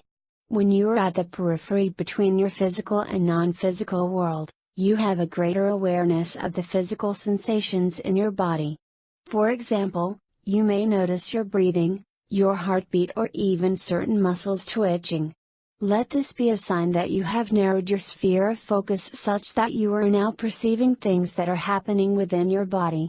At the same time, make no attempt to control any of those physical sensations. Let everything that happens be alright. Sometimes, you suddenly feel a need to regulate or control your breathing, to make it faster or slower. Let the need to do so go. Let whatever pace of breathing be alright. Your pulse may temporarily quicken when you place your conscious awareness on it. Your heart may even start racing. This is a biofeedback mechanism where conscious awareness on your heartbeat causes you to place more attention on it, which in turn increases your pulse rate even more.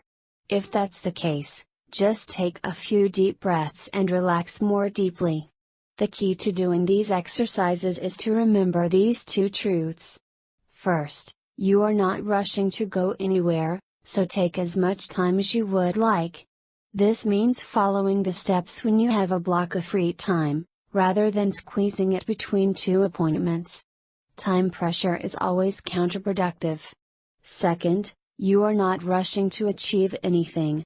There is nothing to be achieved in the state of peace. A greater part of your being is eternally connected to that greater universal peace. All you are doing is reminding your conscious self of this truth. Take as much time as you need to settle down into a relaxed and peaceful state.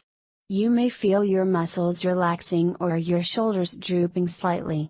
Once you feel truly calm and at ease, when you perceive no need to rush, that is the moment you can drop into peace. The dropping process itself is nondescript on the outside but profoundly transformative on the inside. It is not an intellectual process. There are no logical thoughts or steps you have to hold in your mind. If thoughts such as "Am I doing it right?" or "Is this the way I should be feeling?" pop up in your mind, you're trying too hard to intellectualize the process.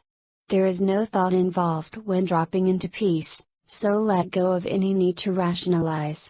We drop into peace with a conscious and light intention to do so.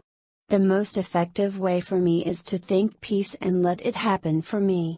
I phrase the intention as a single word because the shorter the statement, the fewer opportunities there are for my logical brain to draw associations and rationalize. After a while, I do not even have to consciously think peace. I just feel an inner shift as I settle into a state of complete stillness. In that instant, my being becomes like a pendulum at its highest point, absolutely still in time and space, in this world and yet not of it. What do you feel in this moment of peace? You will not lose your conscious awareness. In fact, you will still be acutely aware of all the physical stimuli around you. At the same time, you will perceive an inner sense of stillness and notice how vast that stillness is. Perception of this vastness does not come in a form that is recognizable to your five senses. For example, you see an open field and know it spreads over a wide area because of the sensory input from your eyes. But in this case, you perceive the peace as boundless, not because your eyes tell you so, but because your inner senses tell you so. You just intuitively know it to be so. This is a perfect example of using your inner senses to perceive the world within you. You may also feel a buzzing or trembling sensation in your body. These sensations are brought about by an absence of motion rather than the presence of them.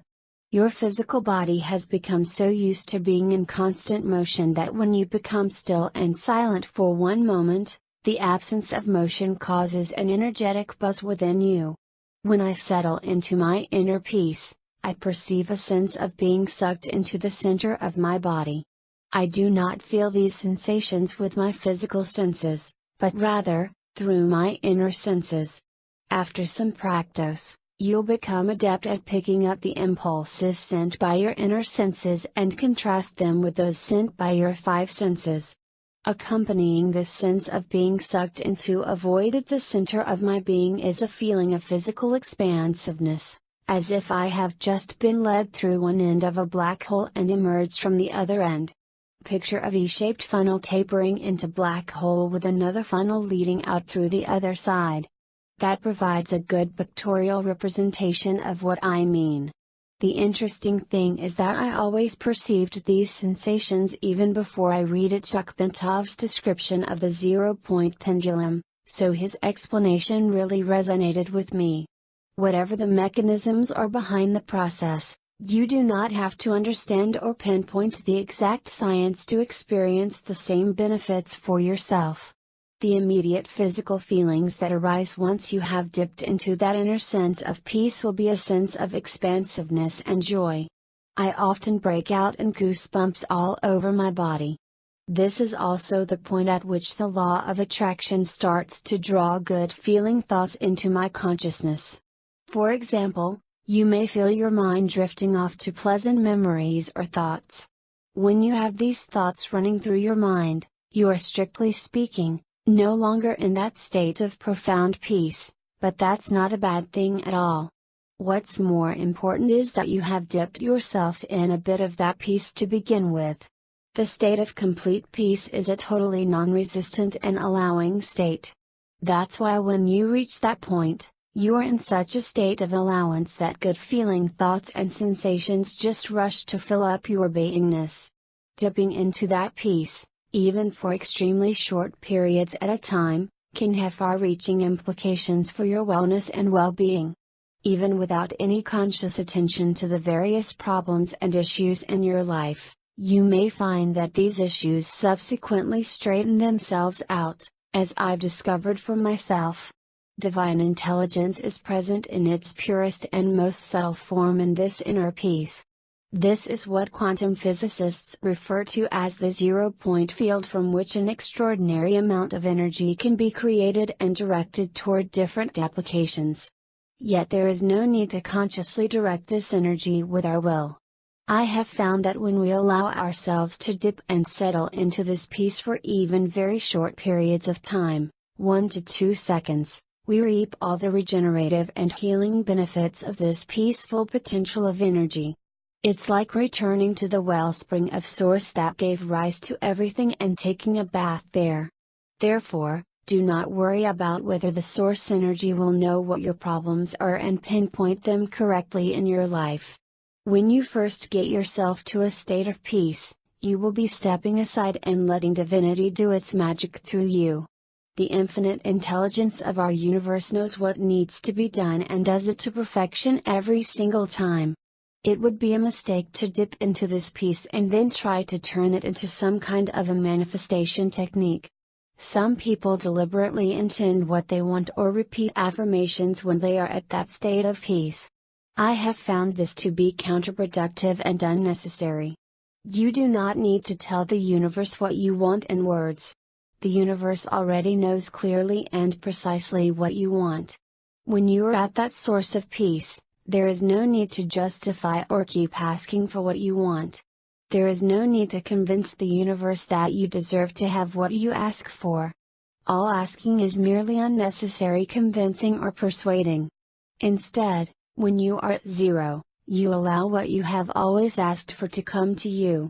Thus, the greatest gift of peace is putting yourself into a state of non-resistant allowance to receive what you have always asked for. There is great value in pausing and getting in touch with this peace during the busy or seemingly tumultuous periods of your life. When the problems of your outer world overwhelm or upset you, it is a good idea to get in touch with this peace at once.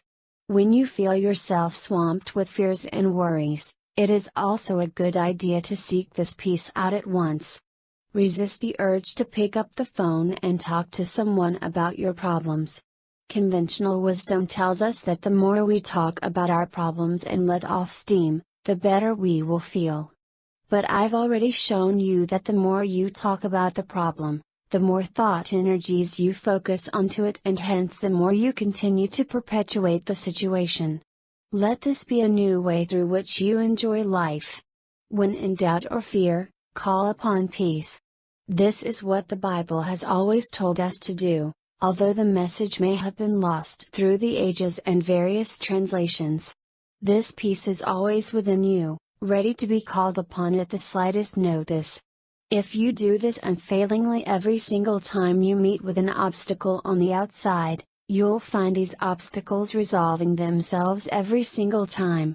You'll find yourself led to the right solutions to take, at the right time. When I first started using these techniques of going within, I was faced with several problems in my life that I perceived as stubborn and insurmountable. But I persistently returned to the source of peace each time I felt emotionally overwhelmed.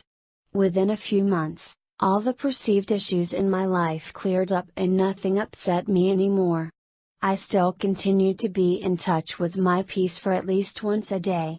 This fundamental, often overlooked ability to call upon peace at any time has turned out to be my greatest gift. It can be yours too once you call upon it.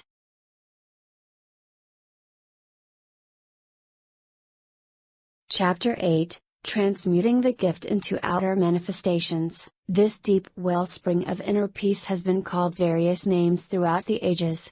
Quantum scientists call it the zero-point field and the implicate order. Spiritualists call it the divine or universal mind, the infinite field of all possibilities. Whatever name we choose to know this infinite potential by does not matter, so feel free to give it any label you like, or better still, no labels at all. I prefer to just call it peace because that is the name that best resonates for me at this point. Bringing forth the inner power of peace is not an intellectual process. Give up the need to identify this inner sense of peace or associate it with anything you know from your previous experience. I've found this form of categorization to be too limiting.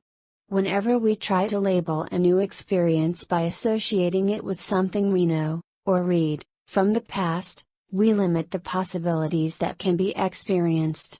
The zero-point field is infinite in and of itself. It is everyone and everything at the same time. It is boundless and timeless. Only by keeping true to its infinite nature can infinite possibilities and outcomes manifest for you. Be open to all the possible paths of unfolding. The greatest gift of inner peace can be used for many practical applications. I have never been one to shy away from using these spiritual gifts for practical purposes. I have used them to manifest financial abundance, material goods, relationships, health, and also wellness in all areas of my being. The strange thing about using the greatest gift to manifest your heart's desires is that you soon run out of material things to manifest. In the beginning, life becomes an exciting adventure as you experience material wealth beyond your wildest dreams. You realize, perhaps for the first time in your life, that you can truly have everything you dreamed of. But after a series of material manifestations, you start to lose interest in materialistic goods as you realize that the power has always been in you, not in those material items that you associated so much of your well-being and security with previously. It is strange, but along with the realization of my manifestative abilities, I have lost my desire for luxurious or hedonistic goods of any kind. This does not mean that I am unable to function as a person or appreciate the finer things in life. I still buy expensive items once in a while when they are value for money, but usually for a functional purpose and not for the need to look or feel good. For example, I recently manifested a car. The story is told in my book Let the Universe Guide You. While I could have gone without one, I saw the car as central to fulfilling my higher purpose as a joyful creator, by allowing me to travel physically to various places to seek out new information and experience new things. The reason why I feel inclined to explain this here is because you may find yourself changing on the inside after learning these manifestation principles. Students are often worried when they find their tastes and preferences changing, often drastically overnight. Some of them are even afraid of losing their minds or that they'll die soon. Please be assured that this is not the case. If anything at all, what is dying will be your old ways of thinking and acting in the world. This marks the start of an awakening to your true nature. The second group of readers who are worried are those who ask, will learning about these manifestation principles cause me to lose all my desires? If so, I would rather not learn them. This is really a catch-22 situation because you will indeed lose all your desires for materialistic goods if you go far enough down the path. But that is certainly no reason to hold yourself back. Rest assured, you will not lose your ability to enjoy life. Life will become more blissful, peaceful and happier for you. You will have everything you need even without any desire for material wealth and riches. You will still live a rich life beyond your wildest dreams, it's just that you do not have to seek or strive for any of it. The best analogy I can offer here is this: when you know you have a universal wellspring, of transmutable energy, to draw upon, then what is left to fear? You'll be self-assured and at peace with everything in your life. You'll know that whenever you have a need to be met, the means to meet that need will also present themselves to you simultaneously.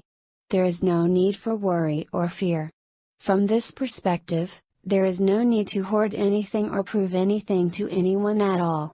All fear evaporates. There is no need to amass a stash of money or luxury goods just to tell the world that you have made it. When you learn how to tap into the universal wellspring of peace, you have everything you need at every moment. You had it all along.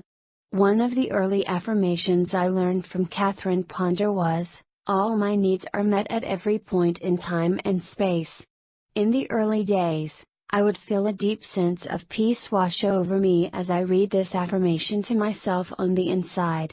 It brought me great assurance and kept my worrisome thoughts at bay. Then one day after doing all this inner work, I realized, holy cow! This has been true all along. How silly I've been all this while, repeating something that is already true. I've been reading that affirmation all those years hoping it would one day come true for me, not realizing it has always been that way. It has always been true. I was indeed, only affirming the truth for myself. I was the one who needed convincing, not the universe. The moment I had this precious realization, I stopped my practice of repeating affirmations over and over again. I see peace or the zero-point field as giving rise to the subtlest forms of energy. Energy at this basic level is pure and formless. It is from this pure state that energy can be transmuted into various physical forms in line with our heart's desires. Subtle energy is light and invisible to our five senses. Therefore, we do not interact or shape this energy with our hands as we mold a piece of clay, which is much denser energy. The key to transmuting subtle energy is through the power of our intentions and mental focus. Again, one can read any text on spiritual healing to verify this. All forms of spiritual healing tap into a divine consciousness, a universal energy field that is infinitely intelligent. All spiritual healers channel this divine energy, often by offering themselves as a conduit, through the use of their undivided focus and attention to bring forth healing. While healing is the dissolution of unwanted illnesses and symptoms, unwanted manifestations, a deliberate manifestation is the opposite. It is the creation of wanted conditions in our lives. Therefore, there is really not much difference in the dynamics of the two.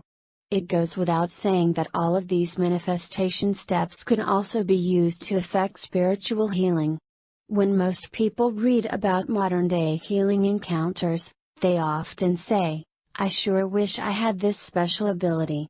I used to say so myself each time I read a book on spiritual healing. I wish I had his abilities. Little did I know that this belief was keeping me from performing the same miracles. But believing that I was different or that I did not have these innate abilities, I had limited my possibilities. The greatest surprise came when I realized that everyone has those abilities, myself included. That was a great epiphany. While all of us have these innate abilities, what differs is how we access these latent abilities for ourselves.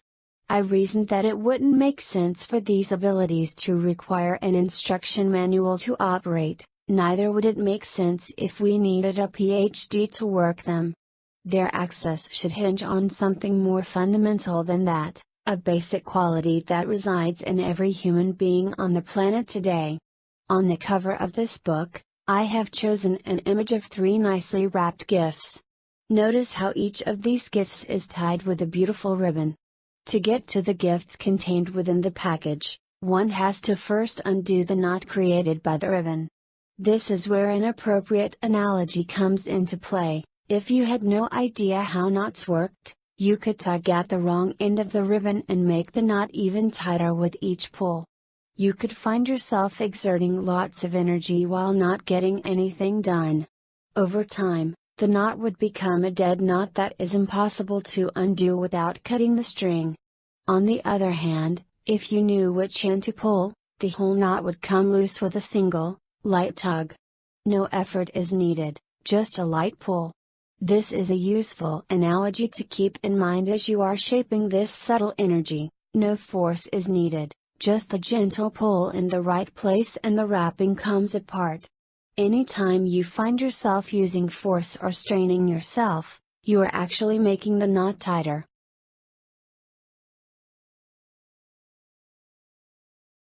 Chapter 9, Shaping Subtle Energy for Outer Manifestations. We will first talk about how to shape this subtle energy for outer manifestations. There is no need to hold yourself back when directing this subtle energy, as I've found that all concerns about deservingness and appropriateness are self-imposed. As long as you do not direct this energy to harm others, which is impossible and time-wasting since it is loving energy, anything goes.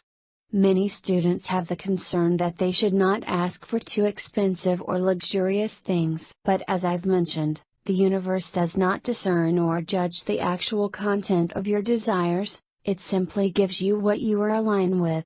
Ask for what you truly want, not for what you think others will judge you by.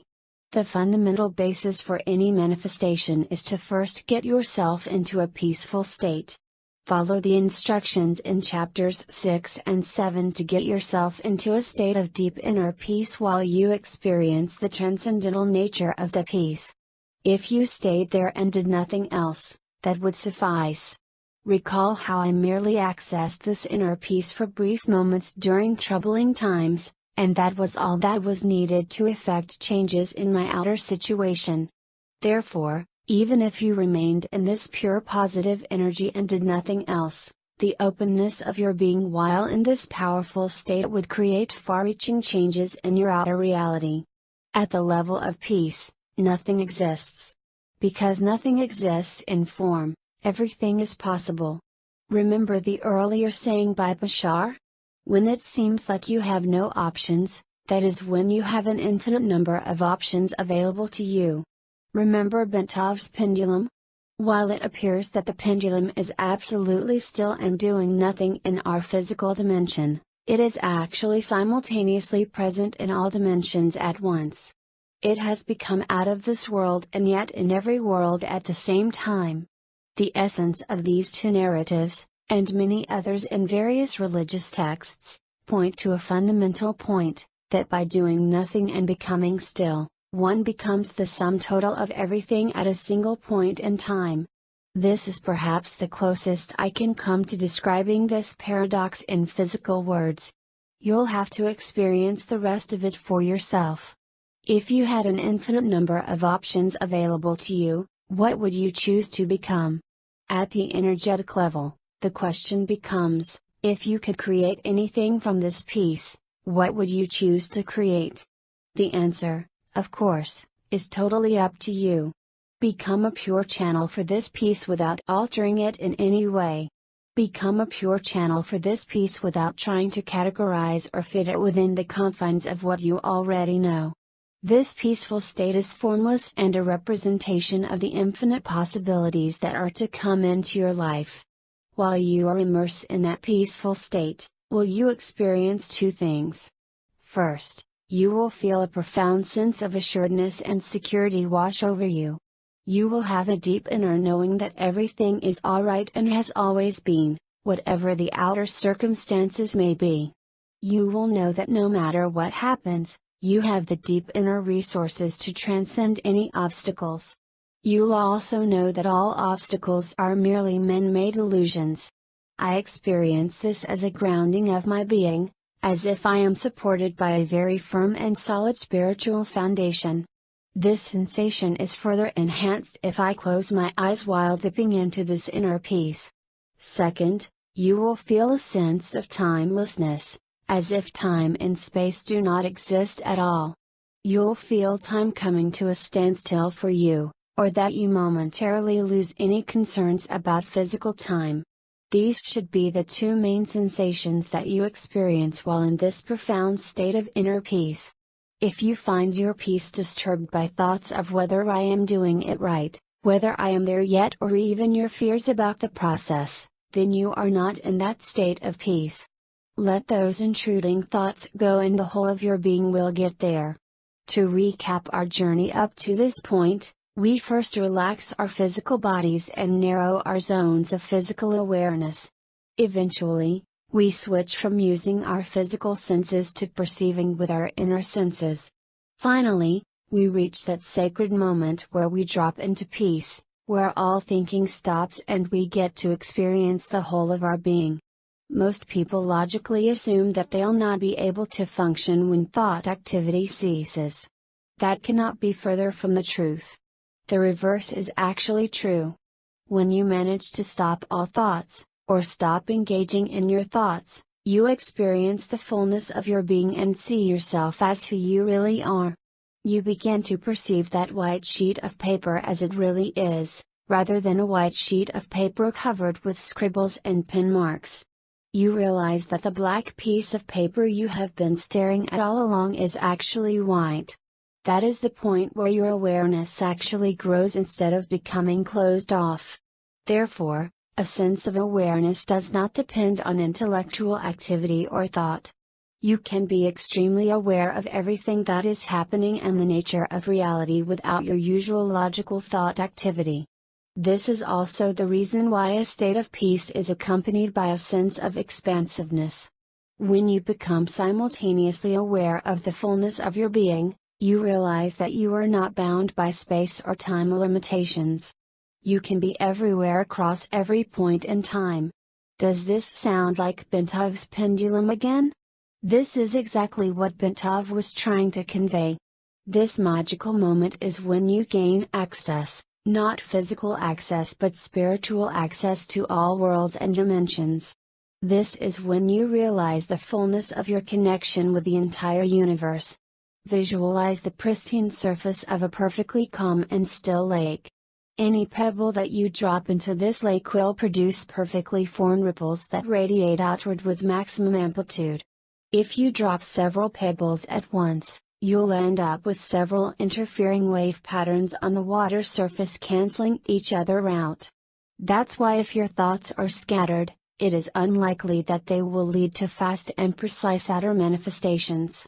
Your thoughts and intentions are canceling each other out. If you drop pebbles into a lake with choppy waters, you will not get well-formed ripples. The choppy waters represent a turbulent inner state filled with negative emotions. The above analogy illustrates a few important points. First, we must have a completely calm and still lake. We have achieved this by first settling ourselves into a state of profound inner peace. Second, we must drop only one pebble into the water at a time. This means we must control our minds in such a directed and focused way that we eliminate all other pebbles or sources of interference. Note that we are dropping a pebble into the water as opposed to throwing it in. The act is as effortless as dropping something into the water. No force is needed to hurl anything into the water. We all know that it is futile to use force when trying to create beautiful ripples on the water surface. Let's translate the above analogy into practical steps. The pebble represents your intention, the very thing that you are trying to manifest. We know that the pebble has to be small to avoid creating a big splash in the water. This means we must use a very direct and laser-focused intention. Let's suppose that you are trying to manifest more money into your life. That by itself is a very loaded topic. When you think about money, many accompanying emotions and topics crop up for you. For example, you may think about money in terms of the debt that you currently owe or in terms of increasing your salary. Money means different things to different people, and the concept is so loaded that it is hardly a small pebble. Therefore, using "I want more money" as an intention will be like trying to drop a big rock that you have to carry with both hands into the water. You will not produce far-reaching ripples but instead a splash with many interfering wave patterns. The trick therefore is to turn your rock into a small stone. Now that takes some mental creativity, and it is also the reason why most students of manifestation never get to this stage. Manifestation is a creative endeavor. You do have to exercise your creative faculties a bit here. By the way, all of this should be done before you enter into a state of inner peace. This means that you should already have decided on the pebble you are going to use even before getting into a peaceful state. All of this is preparatory work that you do before dipping into the state of inner peace. One way of turning that big rock into a small round pebble is to focus on a particular aspect of money. For example, what does money mean to you? What does financial abundance mean to you? For some people, even saying "I want to earn $10,000 a month" is a big rock for them, because then they'll start thinking of all the associated issues that come with earning that amount of money per month.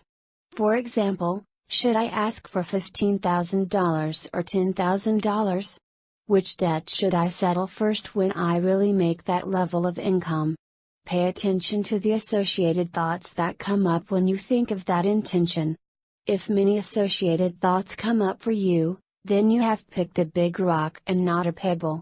This means your intention is very loaded and filled with lots of sub-intentions that scatter your energy. This is also why I encourage people to focus on their feelings instead of using words. When we use feelings, we bypass all thoughts and go directly to the feeling. For example, I first close my eyes and identify how it feels like for me to be making $10,000 a month. That feeling carries with it a unique vibrational sensation. It makes me feel a certain way on the inside.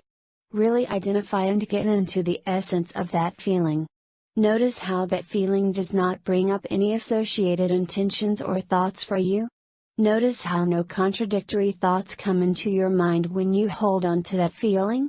That's because there are no words for your logical mind to process and chew on. This is the exact reason why spiritual teachers encourage the use of feelings as opposed to words. But one thing to note is that the feeling has to be very pure and clear in itself. It cannot be a feeling of financial abundance mixed with some kind of worry. Otherwise, we are back to that one pebble versus two issue again. Practice refining your feelings until they are very pure.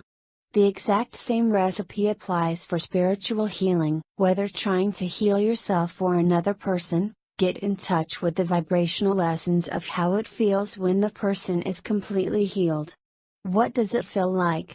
That feeling becomes your pebble that you'll drop into the field of peace. When put this way, we understand that spiritual masters are individuals just like you and me, except that they have a natural, or perhaps trained, ability to feel extremely pure feelings that match their desired end states. The ability to feel extremely pure feelings that match our desired manifestations is a skill that can be practiced over time. When you master this skill, you will be able to quickly and effectively manifest anything you want, every single time. I started out as an extremely poor manifester because I was not good at channeling my pure feelings. Those feelings I held that I thought were pure were actually mixed with all sorts of contradictory vibrations. As a result, the universe picked up on all of them and gave me contradictory, limited results. The moment I understood the importance of getting in touch with the pure vibrational essence of things, my world changed in an instant.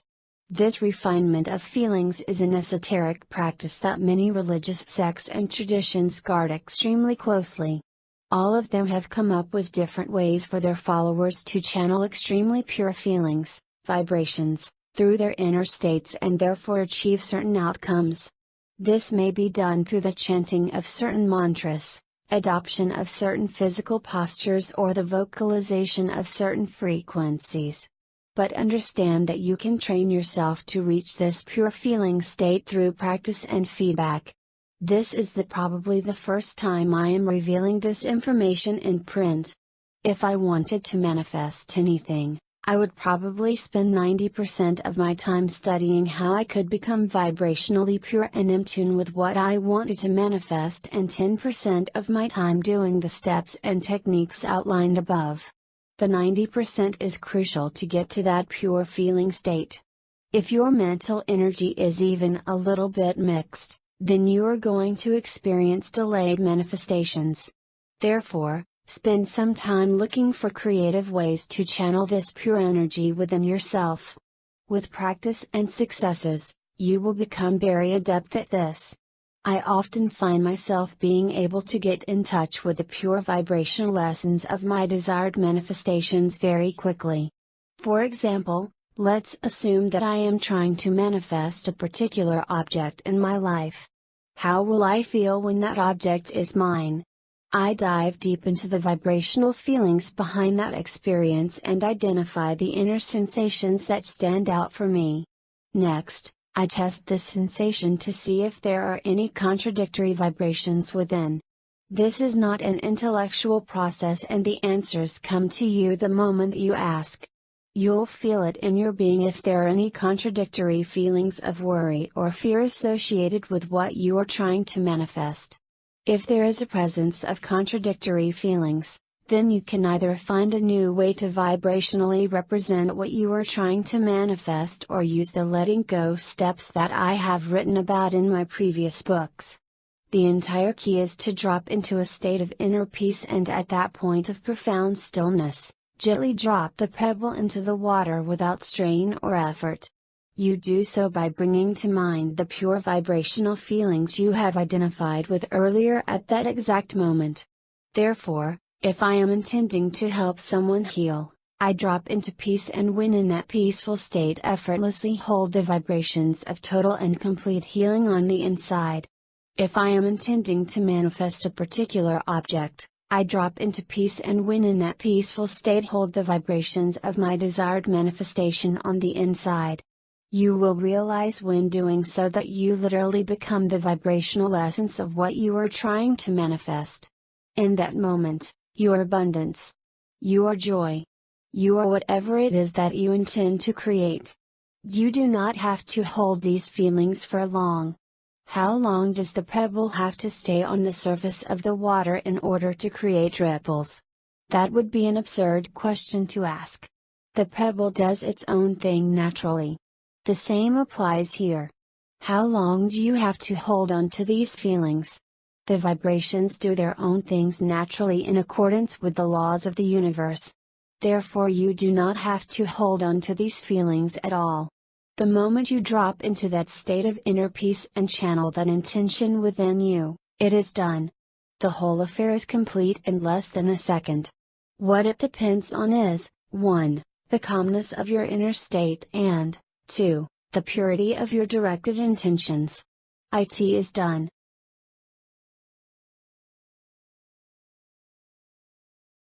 Chapter 10, The Nonverbal Protocol for Giving the Gift. As you become more proficient with these techniques, you'll find yourself doing them both standing up and sitting down.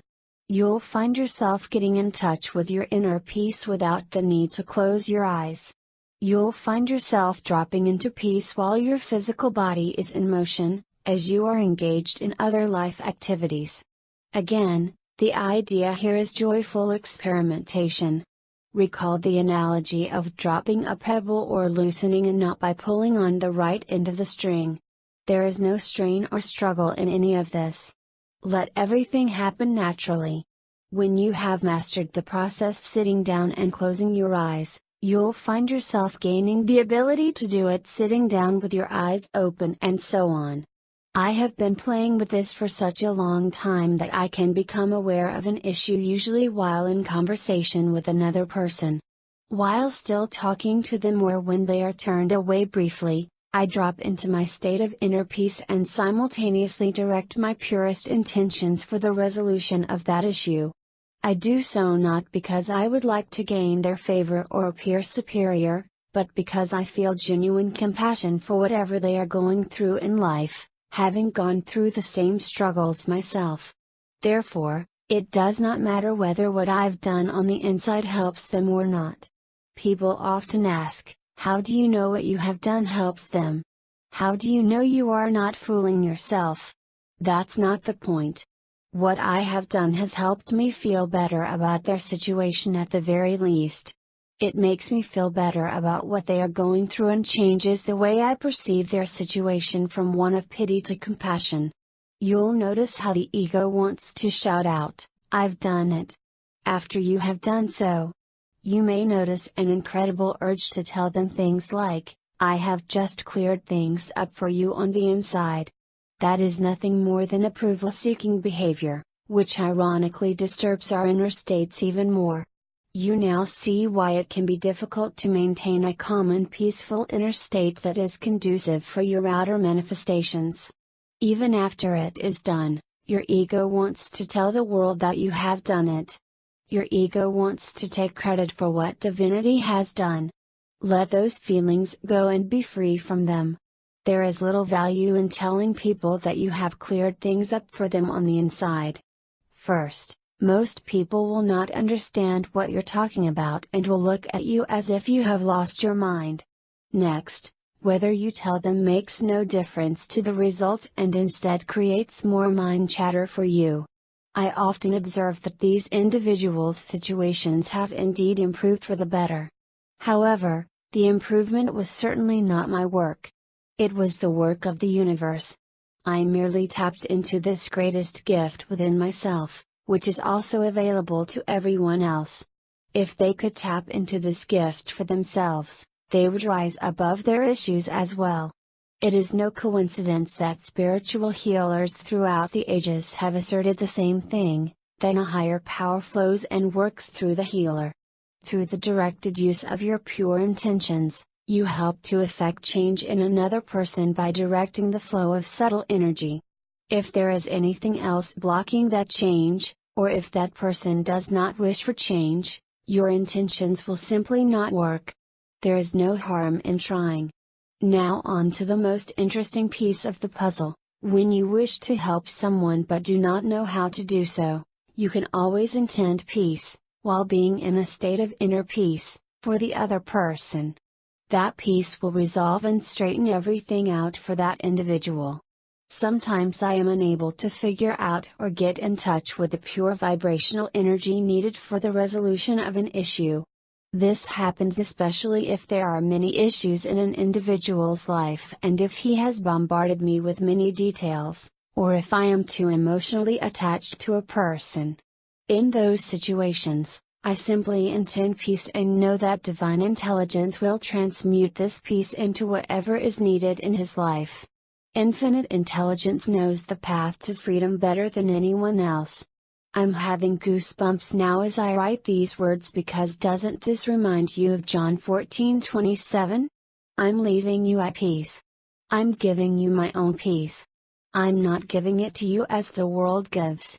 In the context of what we have been discussing, this is a rephrasing of that verse, recognizing the power of my inner peace. I am letting this inner peace work for you to resolve everything in your life completely.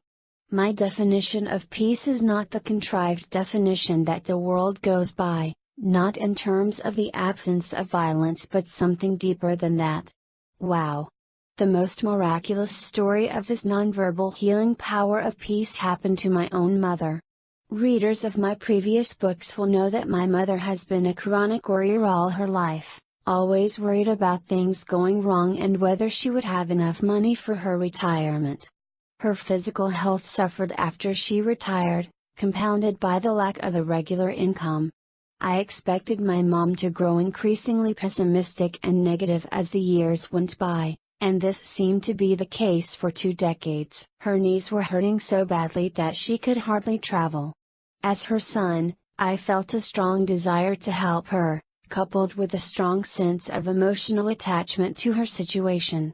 I knew that getting her to read the books I had written was not an option because there was no way she was going to accept the ideas presented within, especially if they were from her own son.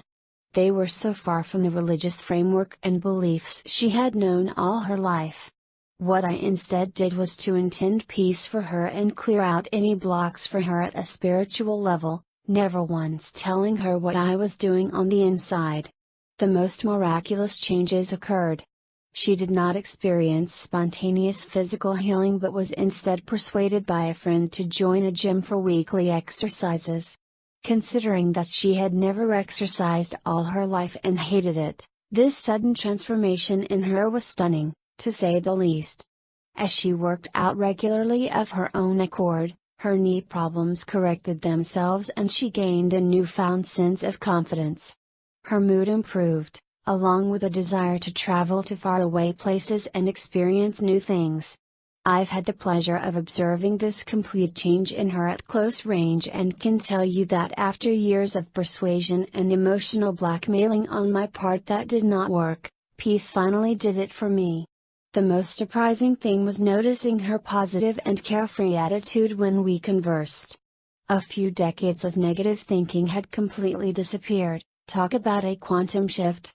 I realized that she had somehow intuitively understood most of the spiritual principles I had been trying to convey to her through logical means for the longest time, and she was now repeating them back to me. At that moment, I knew I had to write this book. You can use the nonverbal protocol to guide the healing power of peace towards someone else. The way to do this is exactly the same as what you would do to apply the technique on yourself. First, get in touch with your state of inner peace. When you are at the calmest point, lightly intend, in the form of a very direct intention, that healing or improvements occur for a particular person, or group. Remember that you never have to figure out the mundane details of how to help that person. Just intend peace for that individual and feel the complete resolution of the issue. Peace is doing the healing and corrections, not you. Very often, individuals have a strong desire to create improvements in their lives but are blocked by their unconscious beliefs or fears. When you use the nonverbal protocol for peace, you let peace clear some of these blocks in their lives and free up the channels through which the greatest good can flow to them.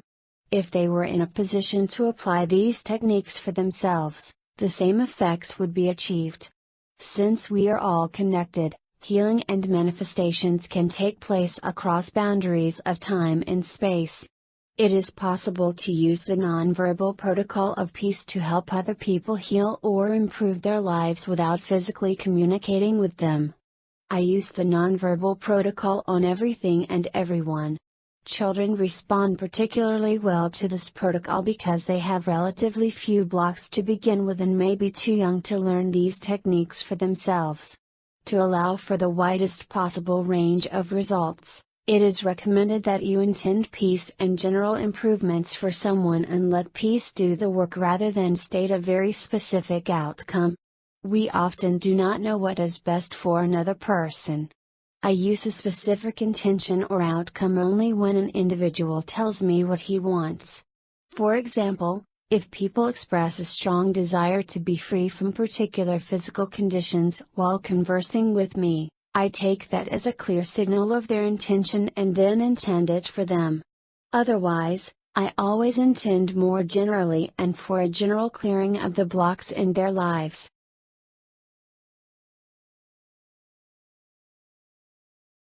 Chapter 11. Everyone has the capacity for peace. Many people write to me on a daily basis detailing their issues in life or asking me for ways to help a loved one. I was once such a person, always looking for ways to help others and feeling helpless when I could not. There are only so many people who you can physically help, but the number of people you can touch through your understanding of this sacred peace is unlimited. No matter what problems you perceive in the lives of others, know these two things. First, that Source, the universe, does not perceive the same problems as you. And second, when perceptual blocks are corrected, the problems dissolve and straighten themselves out as if they were never there in the first place. This is true for any kind of problem in all areas of life. How does one effect this healing in the first place? The answer, as I've given you throughout this book, is to tap into a fundamental ability that all of us have possessed since the beginning of time. It is the ability to return to that miraculous state of inner peace, a peace so powerful that it can achieve anything. A peace that is not in accordance with how the world perceives it. The moment we do so and get in touch with that transformational state of profound peace, divine intelligence takes over and clears up all the perceived blocks in our lives. It's as simple as that. There are many people on this planet who have momentarily forgotten how to access this peace for themselves. They have briefly forgotten that this greatest gift lies within them and is not in the hands of anyone else. These are the people who you will most badly want to help because they displayed the physical symptoms of having forgotten this gift. I have shown you various ways in which you can guide them toward their own greatest peace, as I did for my mother. Everyone has the capacity for peace. Thus, all you need to do is to guide them toward this peace and let them experience the revitalizing energies for themselves. One often overlooked way for doing so is through the power of your spoken words. The direct verbal method is one of the most effective ways of guiding someone to and helping them experience their inner peace, even for just a little while. It also requires no spiritual background on the recipient's part. This is how the greatest gift was first awakened in me. I had read the words of Seth and heard the soothing words of my mother. Those words led me to a temporary state of profound inner peace and was all that was needed to sort the situation out. A way to guide people to peace would be to offer encouraging and uplifting words to those around you whenever you can. Don't just offer empty words of encouragement. Give them a genuine piece of your inner peace. Lead them to their own inner peace. When my mother said those words to me many years ago, she really meant them because she believed in me as her son. When Seth wrote those words many years ago for the rest of us, they knew, in their infinite wisdom, that those words would bring profound peace to many of us. In the same way, seek to leave this peace with others in your daily life, no matter what the setting may be. You can give peace in the boardroom or the classroom, on Wall Street or Main Street. You can give peace wherever you are through small gestures and words that help others experience this peace for themselves. I have experienced the immense satisfaction of leaving my peace with others in various unexpected situations. Take time to hear strangers out in queues and then offer a few divinely inspired words. You'll see their eyes light up once they connect with some of their peace within. You know they long for their issues to be resolved since they are willing to talk about them, so help them clear up some of their blocks along the way in whatever way you can. I do whatever I can to give some peace, whether through my verbal words or nonverbal actions, in the same way I was given some priceless peace many years ago that set me on this path. You never know what your gift of peace can eventually lead to. Seek to give some peace each day of your life to at least one other person. You do not have to be physically near a person to do so. You can give peace to anyone from the comfort of your living room, even to people who have upset you in the past. Always ask yourself, how can I bring some peace to this situation? The right words to say or the right actions to take will come to you. At other times, you may feel inspired to use the nonverbal method of giving peace. This is a fundamental ability that you have, so use it for the greatest good. As you experience the transformational power of peace in your life and in the lives of those around you, you'll understand why peace is really your greatest gift. This peace is not just a mere good feeling on the inside. It can be transmuted through your intentions into love, abundance, health, relationships, bliss, joy, and all else that you desire on the outside. While I may not know what you want in life or the solution to your current challenges, peace knows the way perfectly and can lead you there in divine order. Let peace do the work for you. When in doubt or fear, call upon peace. This peace never fails you nor leaves you, although you may sometimes forget about its existence in trying times. It is omnipotent and omnipresent. It is truly your greatest gift that unlocks all manifestations. May you always recognize this divine peace within you and allow it to flow abundantly into your life as riches, happiness, wellness, and bliss. May peace be with you, and may you always be at peace.